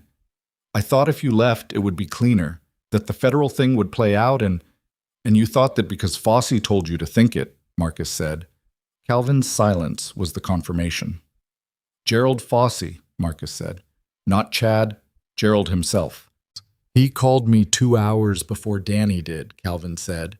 He knew you were in Granton. He knew your name, your phone, your club. He said if you stayed it would blow the federal case and the blood would be on your hands. His voice had a quality of self-disgust in it that Marcus recognized. The sound of a man hearing his own reasoning out loud for the first time and finding it poorly constructed. He said 12 kids. He used the same number Mac used, Marcus said. Yes. Because Fossey has a source inside the task force. The clearing went very still. Boone said softly, Jesus. Marcus turned and walked 3 steps away from the group and stood with his back to them and looked at the tree line and let that land where it needed to land.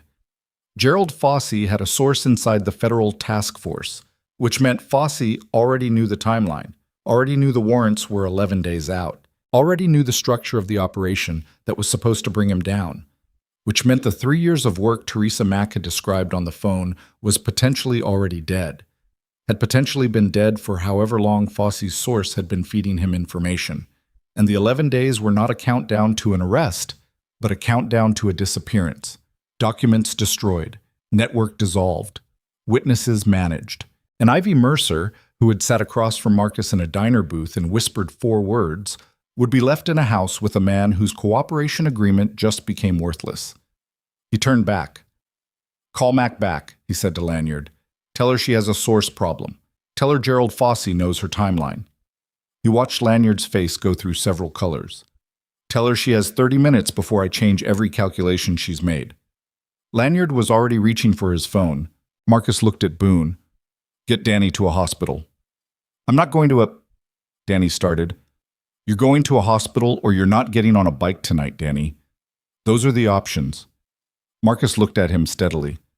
I need you on a bike tonight. Danny held his gaze for a moment. Then he stood, slowly, and put his hand briefly on Marcus's shoulder. One of those touches that contains everything that can't be said in a situation where saying it would cost too much time, and walked toward the tree line. Boone went with him. Calvin Straight was still standing in the clearing. He hadn't moved. What do you need from me? Calvin said. Marcus looked at him. The question was genuine, stripped of everything, the voice of a man offering the only thing he had left to offer in a situation where he'd spent his credibility. I need you to call every man who got a message through your chain in the last 3 hours, Marcus said. Any message that came through you that told them to stand down, turn around, stay out of Granton. You call every one of them and you tell them the opposite. Calvin nodded. And Calvin? Marcus looked at him directly, with the particular look of a man who has decided to file a debt rather than call it in immediately. We're not done with what you did tonight, but tonight is not when we deal with it. Calvin accepted this without protest, which was itself a kind of answer. Marcus walked to the tree line and stood where the gravel track began and looked down it toward the gate and the highway beyond. The sky above the trees had deepened from orange to purple, and the first stars were finding their places in the gaps between clouds, and somewhere out there on the county highways and the state routes and the long empty stretches of interstate, headlights were moving through the dark like a slow tide coming in. His phone buzzed. Mac. He answered. We have a problem, she said. The organized fury voice was still there, but something underneath it had changed, a frequency of controlled alarm that hadn't been present before. Gerald Fossey left his residence 40 minutes ago. His car is... A pause. Background voices. His car is showing movement toward Granton. Marcus gripped the phone. Curtis Mercer's auto shop, Mac said. That's the direction. We have a surveillance unit 2 minutes out, but if Fossey gets to Curtis before we... Her voice tightened. If Fossey gets to Curtis and understands that Curtis has been talking, he will not leave a witness. And Ivy, Marcus said. A pause of 2 seconds that felt like something structural giving way. Ivy is at the shop, Mac said. Curtis took her there after school. She's in the back office. Marcus was already moving down the gravel track at a run, boots hitting the stones hard, the truck visible through the gate ahead, The purple sky pressing down on the tree line and the stars coming out one by one, and the whole of Granton, Tennessee laid out in the dark between him and a 7-year-old girl in a back office of a mechanic's shop, while a man who had spent 30 years managing situations was driving toward her at speed. He hit the truck door, yanked it open, got the engine running. His phone was still in his hand. He looked at the screen. 17 unread messages from numbers he recognized. Riders checking in, staging, asking for the word. He typed 4 words and sent them to every number in the chain simultaneously. Granton, now, all of you. He floored the accelerator and the truck's tires bit into the gravel and threw stones and the headlights cut into the dark. And somewhere behind him, 240 engines that had been sitting quiet on a county highway 2 miles out received a message on 240 phones and one by one. And then all at once they roared. The truck hit the asphalt of the county highway, and Marcus pushed it to 80 before the first curve. Behind him, in the side mirror, the first headlight appeared at the mouth of the gravel road. Then another. Then 6 more in rapid succession, stacking up in the mirror like a string of lights being switched on one by one in a dark house. The sound reached him a half-second after the sight. The first low thunder of it, distant and building. The specific harmonic of many large engines finding their collective register, a sound that had no equivalent in ordinary life, and that Marcus felt in his sternum the way you feel certain kinds of music before you hear it with your ears. He pressed the accelerator and the truck shook with it, and the county highway unrolled ahead of him in the headlights, and he breathed through his nose and ran the route in his head. 2 miles to the edge of town, 6 blocks down Main, east on Calder to the strip of shops, Mercer Auto, 3rd Bay from the end, floodlight over the door. Back office where a 7-year-old girl had been left while the men in her life conducted the business of her destruction. His phone was on the seat beside him, screen up, Mac's last message still showing. Fosse's vehicle 1 mile from shop, unit 2 minutes out, do not. The do not was the end of the message. Whatever came after it, she hadn't finished typing or had decided not to. Marcus had made his own decision about what it meant, and the decision was already behind him, in the truck's wake, along with the gravel and the purple sky and everything that had seemed like a choice before it stopped being one. He came into Granton from the east side, which put him 2 blocks from Mercer Auto before he hit Main Street, and as he turned onto Calder, the floodlight over the 3rd Bay was visible immediately.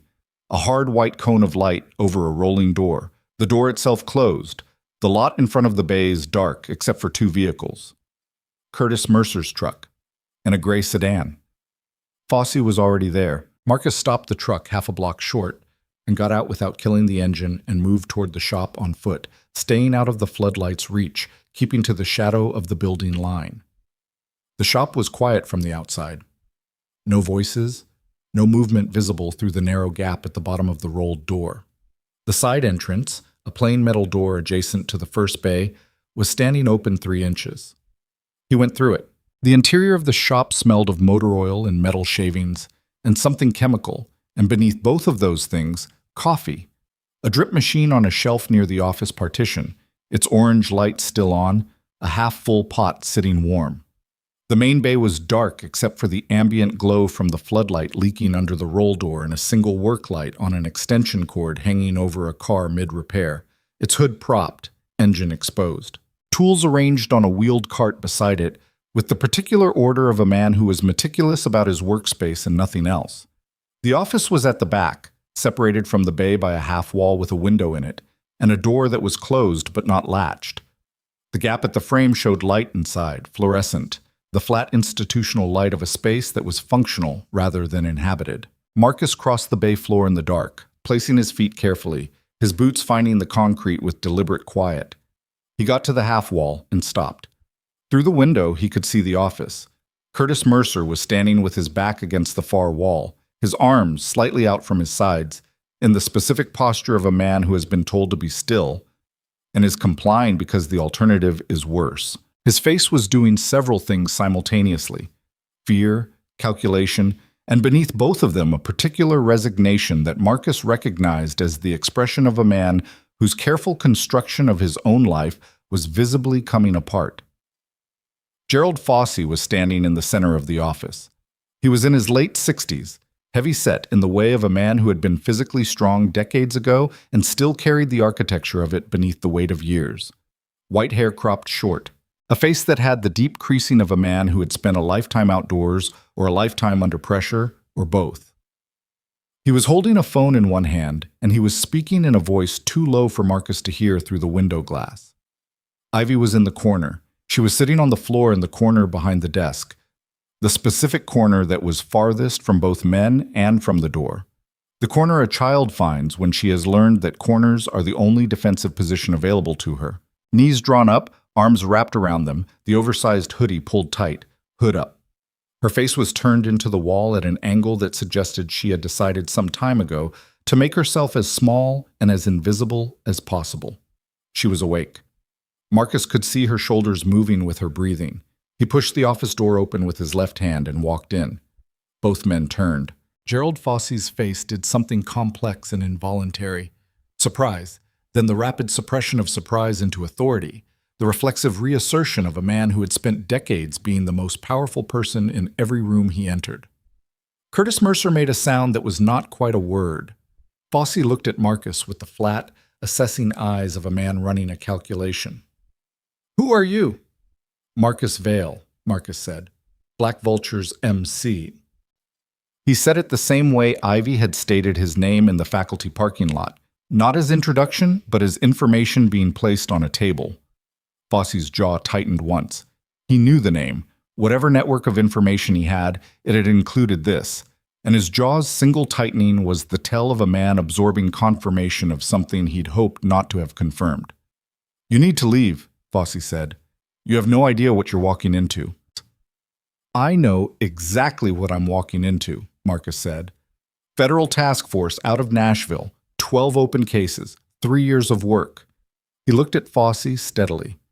"I also know you have a source inside that task force, which means you came here tonight not to protect yourself.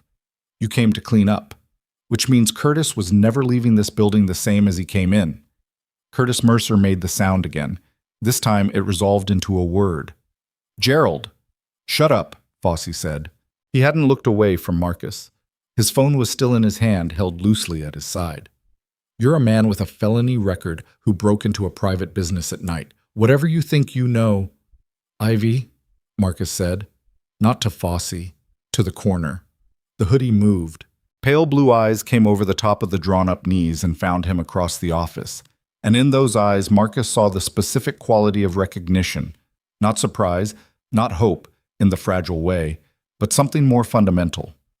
The recognition of someone who had held a single fact in the dark for a long time and was now seeing the fact confirmed in the physical world. He came back. "Come here," Marcus said. Fossey stepped to the left, moving between Marcus and the corner. The movement was measured, not panicked, tactical. The movement of a man who understood leverage and was repositioning to maintain it. "She stays where she is." Marcus looked at him. "You're one man," Fossey said, "and you're going to walk out of here and get back on your motorcycle." The sound arrived before the lights did. It started as a subterranean frequency, felt more than heard, a vibration that came up through the concrete floor of the shop and into the soles of Marcus's boots, into his knees, into his chest. Then it resolved into sound, and the sound grew with a speed and totality that seemed to alter the air pressure in the building, that made the tools on the cart beside the car outside vibrate against each other with a faint metallic ringing, that made the fluorescent light above the office flicker once as if the building itself was responding. Through the narrow gap at the bottom of the roll door, a line of headlights swept across the concrete. Then more after that, and the sound was not growing anymore because it had reached a register where it simply was. A permanent feature of the night, like weather, like something that had always been approaching and had now arrived.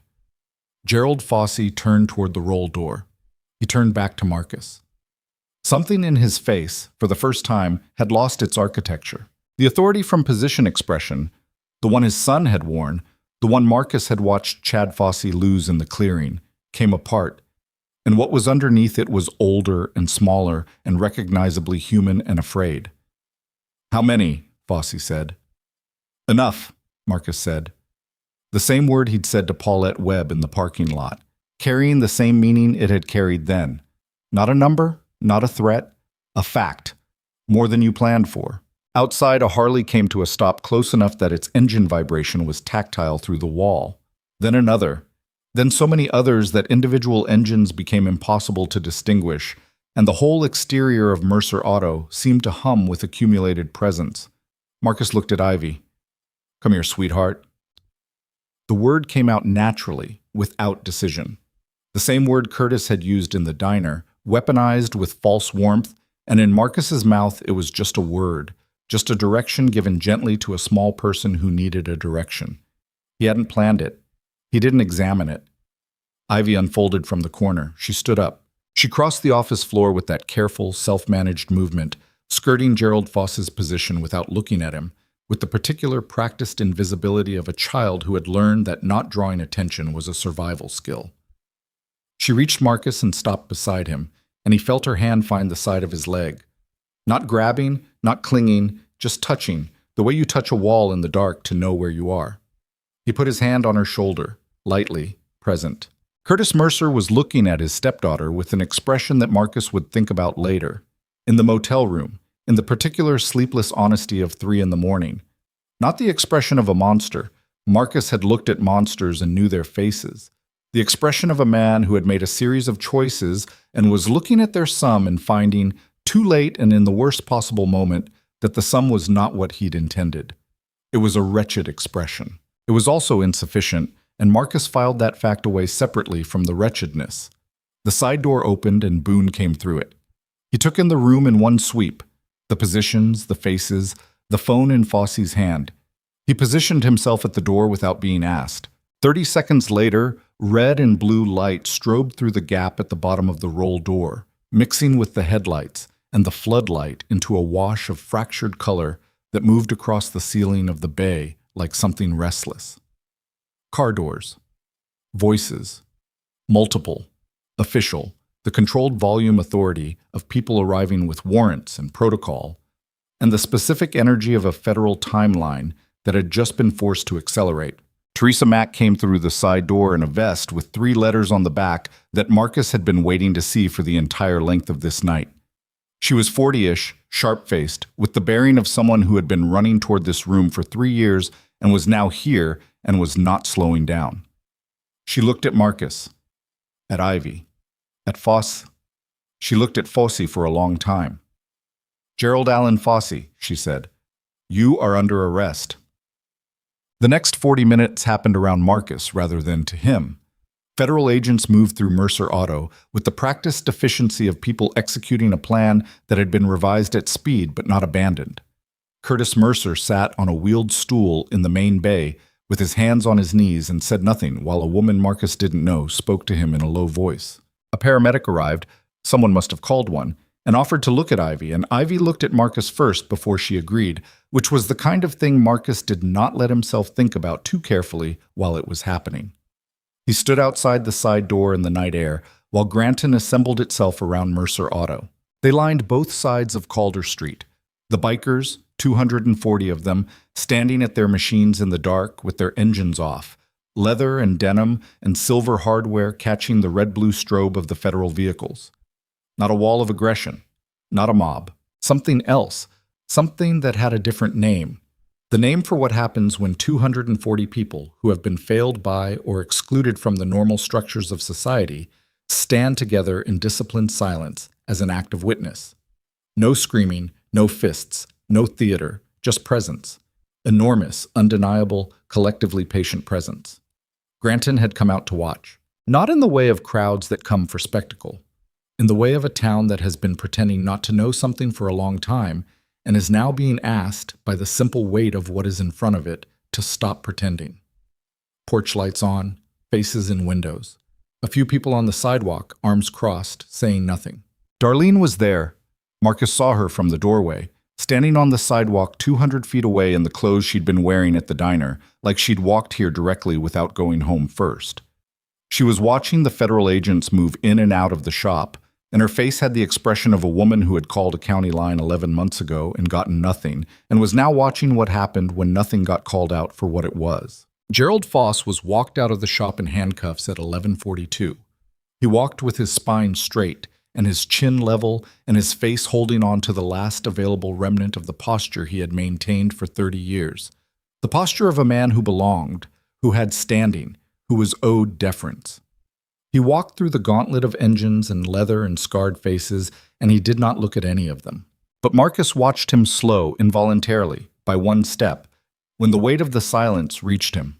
Not the silence of absence, the silence of presence, of 240 people who had individually known what it was to be dismissed, managed, failed, and ignored, standing in absolute stillness as one man who had built a life out of doing exactly that was walked to a federal vehicle. Fossey got into the car. The door closed. The car pulled away. Marcus stood in the door of the shop and breathed. Boone appeared beside him. He had a cup of coffee in each hand, had found the drip machine in the office, had apparently decided that the situation called for coffee, which was Boone's resolution to most situations that couldn't be resolved by other means. He held one out. Marcus took it, drank.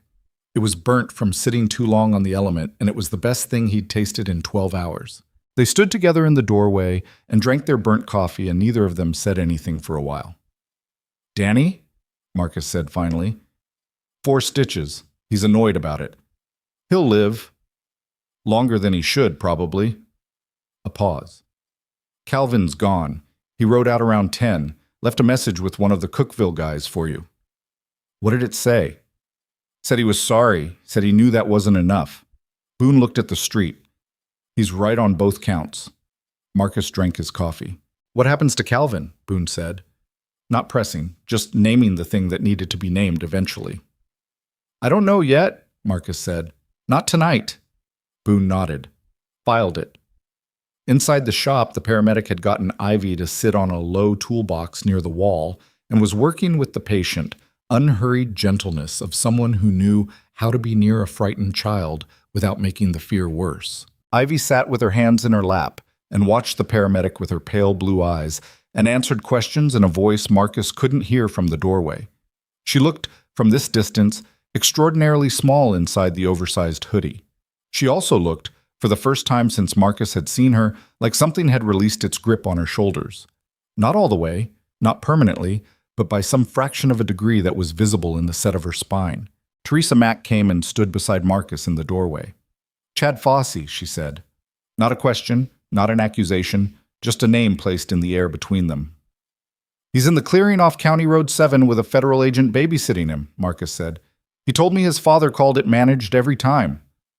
"That's going to be his lawyer's entire case," Max said. "It might work." "I know." She looked at him sideways. "You sent the bikers anyway, before I called back." "I sent the message before you called," Marcus said. "There's a difference." She considered that. "Technically. I deal in technicalities when I have to." A silence. Outside, the street was slowly changing. Some riders had started their engines and were moving off, the outer edges of the gathering dispersing the way large groups do when the thing that assembled them has resolved, a gradual, organic thinning that moved inward from the perimeter. The red-blue strobes had stopped. The night was reassembling itself into something more like ordinary darkness. "The source inside the task force," Marcus said. Mac's jaw tightened. "Being handled." "That's what they said about Ivy." She looked at him. The organized fury behind her eyes had a different quality now. Still there, still the fuel that ran her, but banked lower, the kind of controlled burn that came after the main event. "I know," she said. "You're right, She stopped. She had the specific look of a federal agent who was not accustomed to the sentence she was about to complete. "We made a bad call, the timeline extension. We told ourselves it was 11 days and it was manageable, and we—" She stopped again, looked at Ivy on the toolbox. "We managed her like a piece of a case." "Yes," Marcus said. "I'm sorry." He looked at her for a moment. He accepted the apology without ceremony because ceremonies were for easier things. "What happens to her now?" "Emergency placement tonight. There's a family in—" "Gail Perkins," Marcus said. "On Ivy Street. 70 years old. She's called the county line twice for this girl. She knows her." He looked at Mac. "She is a known and trusted adult in Ivy's life. Whatever the placement process requires, make it happen there." Mac looked at him. I can't just jaw. You can expedite, Marcus said. Tonight, before Ivy goes anywhere she doesn't recognize. A pause. I'll make a call, Mac said. She moved back into the shop, already pulling out her phone. At 2 in the morning, Calder Street was almost empty. Federal vehicles. 3 motorcycles whose riders had stayed without being asked. Boone and 2 men Marcus knew from the Alabama chapter, men who had ridden 8 hours to stand on a street in Granton and would ride 8 hours back in the morning without expecting to be thanked. The paramedics' vehicle, still present because Mac had asked them to stay until Ivy's placement was confirmed. Marcus was sitting on the hood of his truck in the dark, coffee in hand, watching the last of it. He heard small footsteps on the asphalt before he saw her. Ivy came out of the shop door accompanied by the paramedic and stopped on the sidewalk and looked around the street. She was looking for something, her eyes moving over the vehicles, the remaining riders, the departing federal agents, looking with the systematic patience she'd used in the diner to study the room. Then she found him on the hood of the truck, and the looking stopped. She crossed the street. She stopped at the bumper of the truck and looked up at him. "Where are they all going?" she said. "Home," Marcus said. "Most of them." She looked down the street at the departing headlights. Did they come because of me?" Marcus looked at her. The honest answer and the easy answer were the same answer, which didn't happen often enough. Yeah. She processed this with the specific interior quality that he'd noticed in the diner, turning information over carefully, assigning it a place, comparing it to the existing architecture of what she knew. "You called them?" "Yes." "All of them?" "Not all of them directly. Some of them called other people. That's how it works." She looked at him. "Why do they listen to you?" The question was the kind that children asked. Not rhetorical, not performatively innocent, but genuinely asking the thing they wanted to know without the social padding that adults use to soften honest questions. Why do they listen to you? What makes you the person that other people follow into a situation like this? Marcus thought about it. He thought about Holman Correctional and Decatur, and the 2 years and the 6 additional months, and the specific things that had happened in those 6 months that had changed the geometry of who he was. He thought about his younger brother, whose name he didn't say out loud anymore because saying it still did something to his chest that he hadn't found a way to manage after 17 years. He thought about the specific feeling of standing in front of a door and being the thing on the other side of it. "Because they trust me to know when something matters enough," he said, "and because I don't call unless it does." Ivy looked at him for a moment. "It mattered," she said. "Yes," he said. She climbed up on the hood of the truck beside him without asking, the same easy self-management she'd used on the diner stool, and sat with her legs hanging over the bumper. She didn't lean into him. She didn't perform comfort. She just sat beside him in the dark and looked at the street, and Marcus sat beside her and looked at the street. And the night pressed down on Granton, Tennessee with something that felt, for the first time since Marcus had pulled into the lot off Route 64, less like a punishment. Boone pulled his Road King up to the curb and cut the engine and leaned on the handlebar, looking at the two of them on the hood of the truck with the expression of a man who is filing a moment away somewhere it won't get lost. "Gail Perkins confirmed," he said. "Mac came through. Placement paperwork is being processed tonight." Marcus looked at Ivy. "You know Mrs. Perkins?" Ivy nodded. "She makes sweet tea." A pause. "She lets me watch TV." "You're going to stay with her for a while," Marcus said. Ivy looked at the street, processed. "For how long?" "I don't know exactly," Marcus said, "but people are going to make sure it's somewhere safe, and Mrs. Perkins—" He stopped. He looked at her directly. "She called the county line twice because she was worried about you. She tried." Ivy was quiet for a moment. "Most people don't try." "I know," Marcus said. "She did." The paramedic came to the truck and spoke quietly to Ivy about the process of going to Mrs. Perkins. Nothing technical, nothing institutional, just the logistics of the next 2 hours said gently in the dark.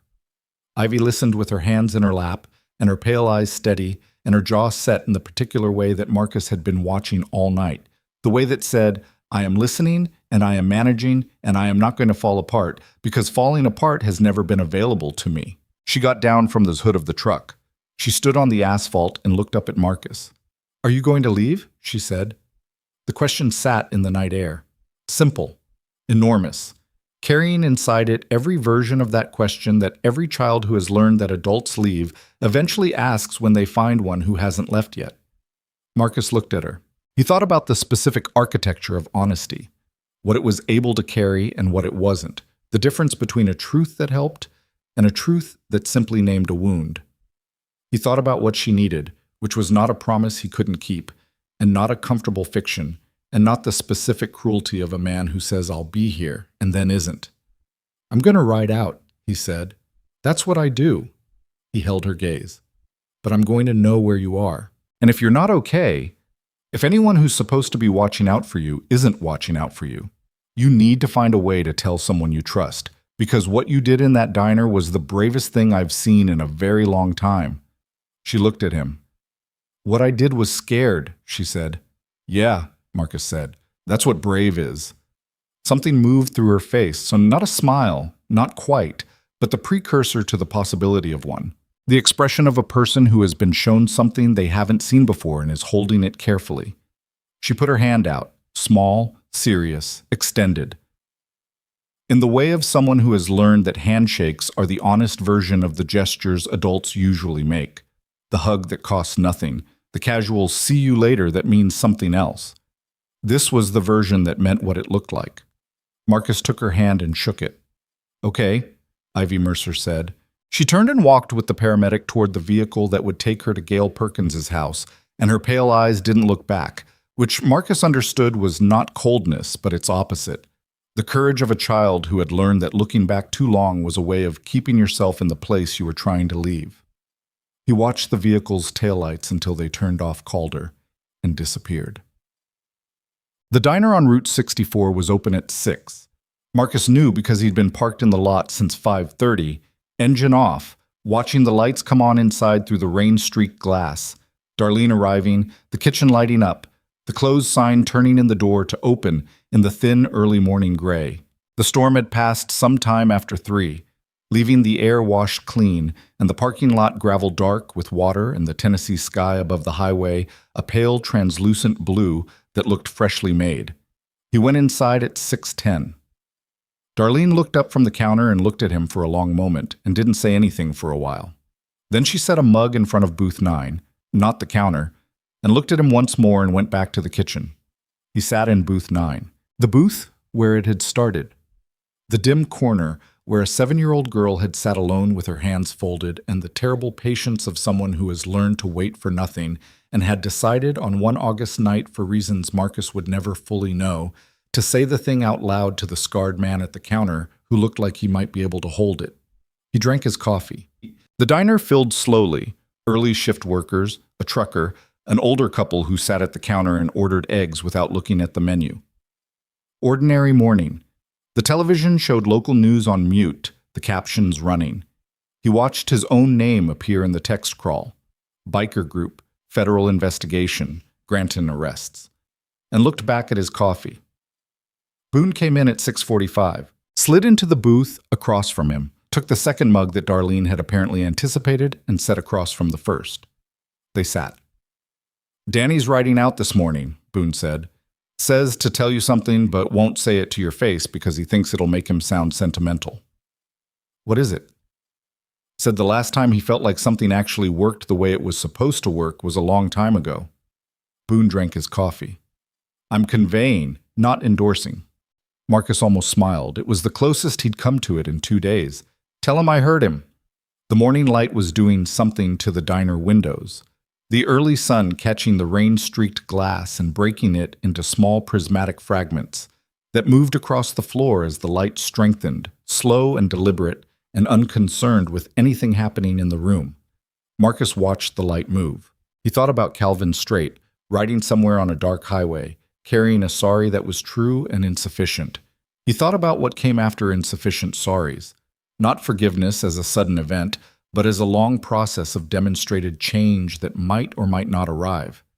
He thought about the work it would take, and the fact that the work was real, that there were no clean endings in situations like this, only the next choice, and the one after that. He thought about his brother, whose name was Dion, and he let himself think it deliberately. Dion, Dion, Dion. The way you press on a bruise to confirm it's still there and to remind yourself that the hurt means something was real. Dion was 23 years old forever, in the specific way of people who don't get to become anything else. And Marcus had spent the years since that fact trying to decide whether the debt he owed it was payable and in what currency. He thought about a 7-year-old girl at Gail Perkins' house, waking up this morning in an unfamiliar room, smelling sweet tea, and the particular morning smell of a house that was safe, learning slowly and over time what it felt like to be in a place where the door was not locked from the outside. He thought that was something. He thought that was, in fact, everything. "What's next for you?" Boone said. Marcus wrapped both hands around the mug. Outside, on Route 64, a truck went by with its load strapped tight and its lights already off in the morning brightness. And behind it, the highway was empty, and the sky above it was the specific wide-open blue of a day that had not decided yet what it was going to be. "Don't know," Marcus said. "That's different from before." Marcus looked at him. "Before," Boone said carefully, "not knowing was the point. The not knowing was the whole plan." He held Marcus's eyes. "I'm saying it sounds different now." Marcus looked back at his coffee. He thought about that. He thought about the specific difference between running away from a direction and riding toward one, which was the same motion from the outside and an entirely different thing from the inside. "Yeah," he said. "Maybe." Darlene refilled both mugs without being asked. She set the carafe down and didn't move away immediately, and Marcus looked up. She was looking at him with the expression of a woman who had something to say that existed outside the normal vocabulary of the transaction between them. "She's okay?" Darlene said. "Yeah," Marcus said. "She's okay." Darlene pressed her lips together once, nodded, picked up the carafe and went back to the counter.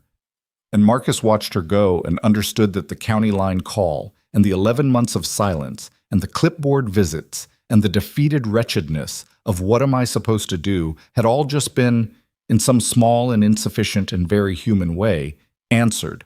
Not absolved, not erased. Answered. The diner hummed with its own life. Low music from somewhere, the clink of dishes, the murmur of the early morning couple at the counter, the television caption rolling in its silent loop, the world outside moving on Route 64 in both directions at once, as it always had and always would. Marcus drank his coffee. Boone drank his coffee. The morning light moved across the floor of Booth 9 at its own unhurried pace, following its own logic, illuminating the worn wood and the table's scratched surface, and the ordinary particular texture of a place that had been here long before any of this, and would be here long after, holding in its warped floors and smoke-stained ceiling and flickering neon the accumulated weight of every person who had ever stopped here because the road got too long and the dark got too heavy, and this was the next lit window. At 7:15, Marcus put his last 20 on the table under his mug and pulled on his gloves. Outside, his Harley sat in the lot in the early light, dark metal absorbing the sun, engine cold and patient. He stood beside it for a moment with his hand on the grip and looked at the highway in both directions. Boone came out behind him and fired up the Road King, and the engine found its register in the morning air. Not loud in the parking lot, just present, the sound of something alive and ready, and pointed at whatever came next. Marcus swung on. The engine turned over on the first kick. He felt the vibration move up through the frame and into his hands and his chest, and settle there in the way it always settled. Not comfort, exactly, nothing so easy as comfort, but something adjacent. The feeling of a thing that was true. He pulled onto Route 64 heading east.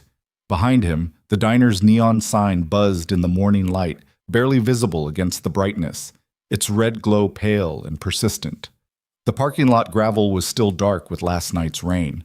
The sign above the door, with its rust and its buried letters, caught the sun at an angle that for a moment, for one particular moment in the light at exactly that hour, made the old paint legible. Ray's Diner. Open 24 hours. Established 1974.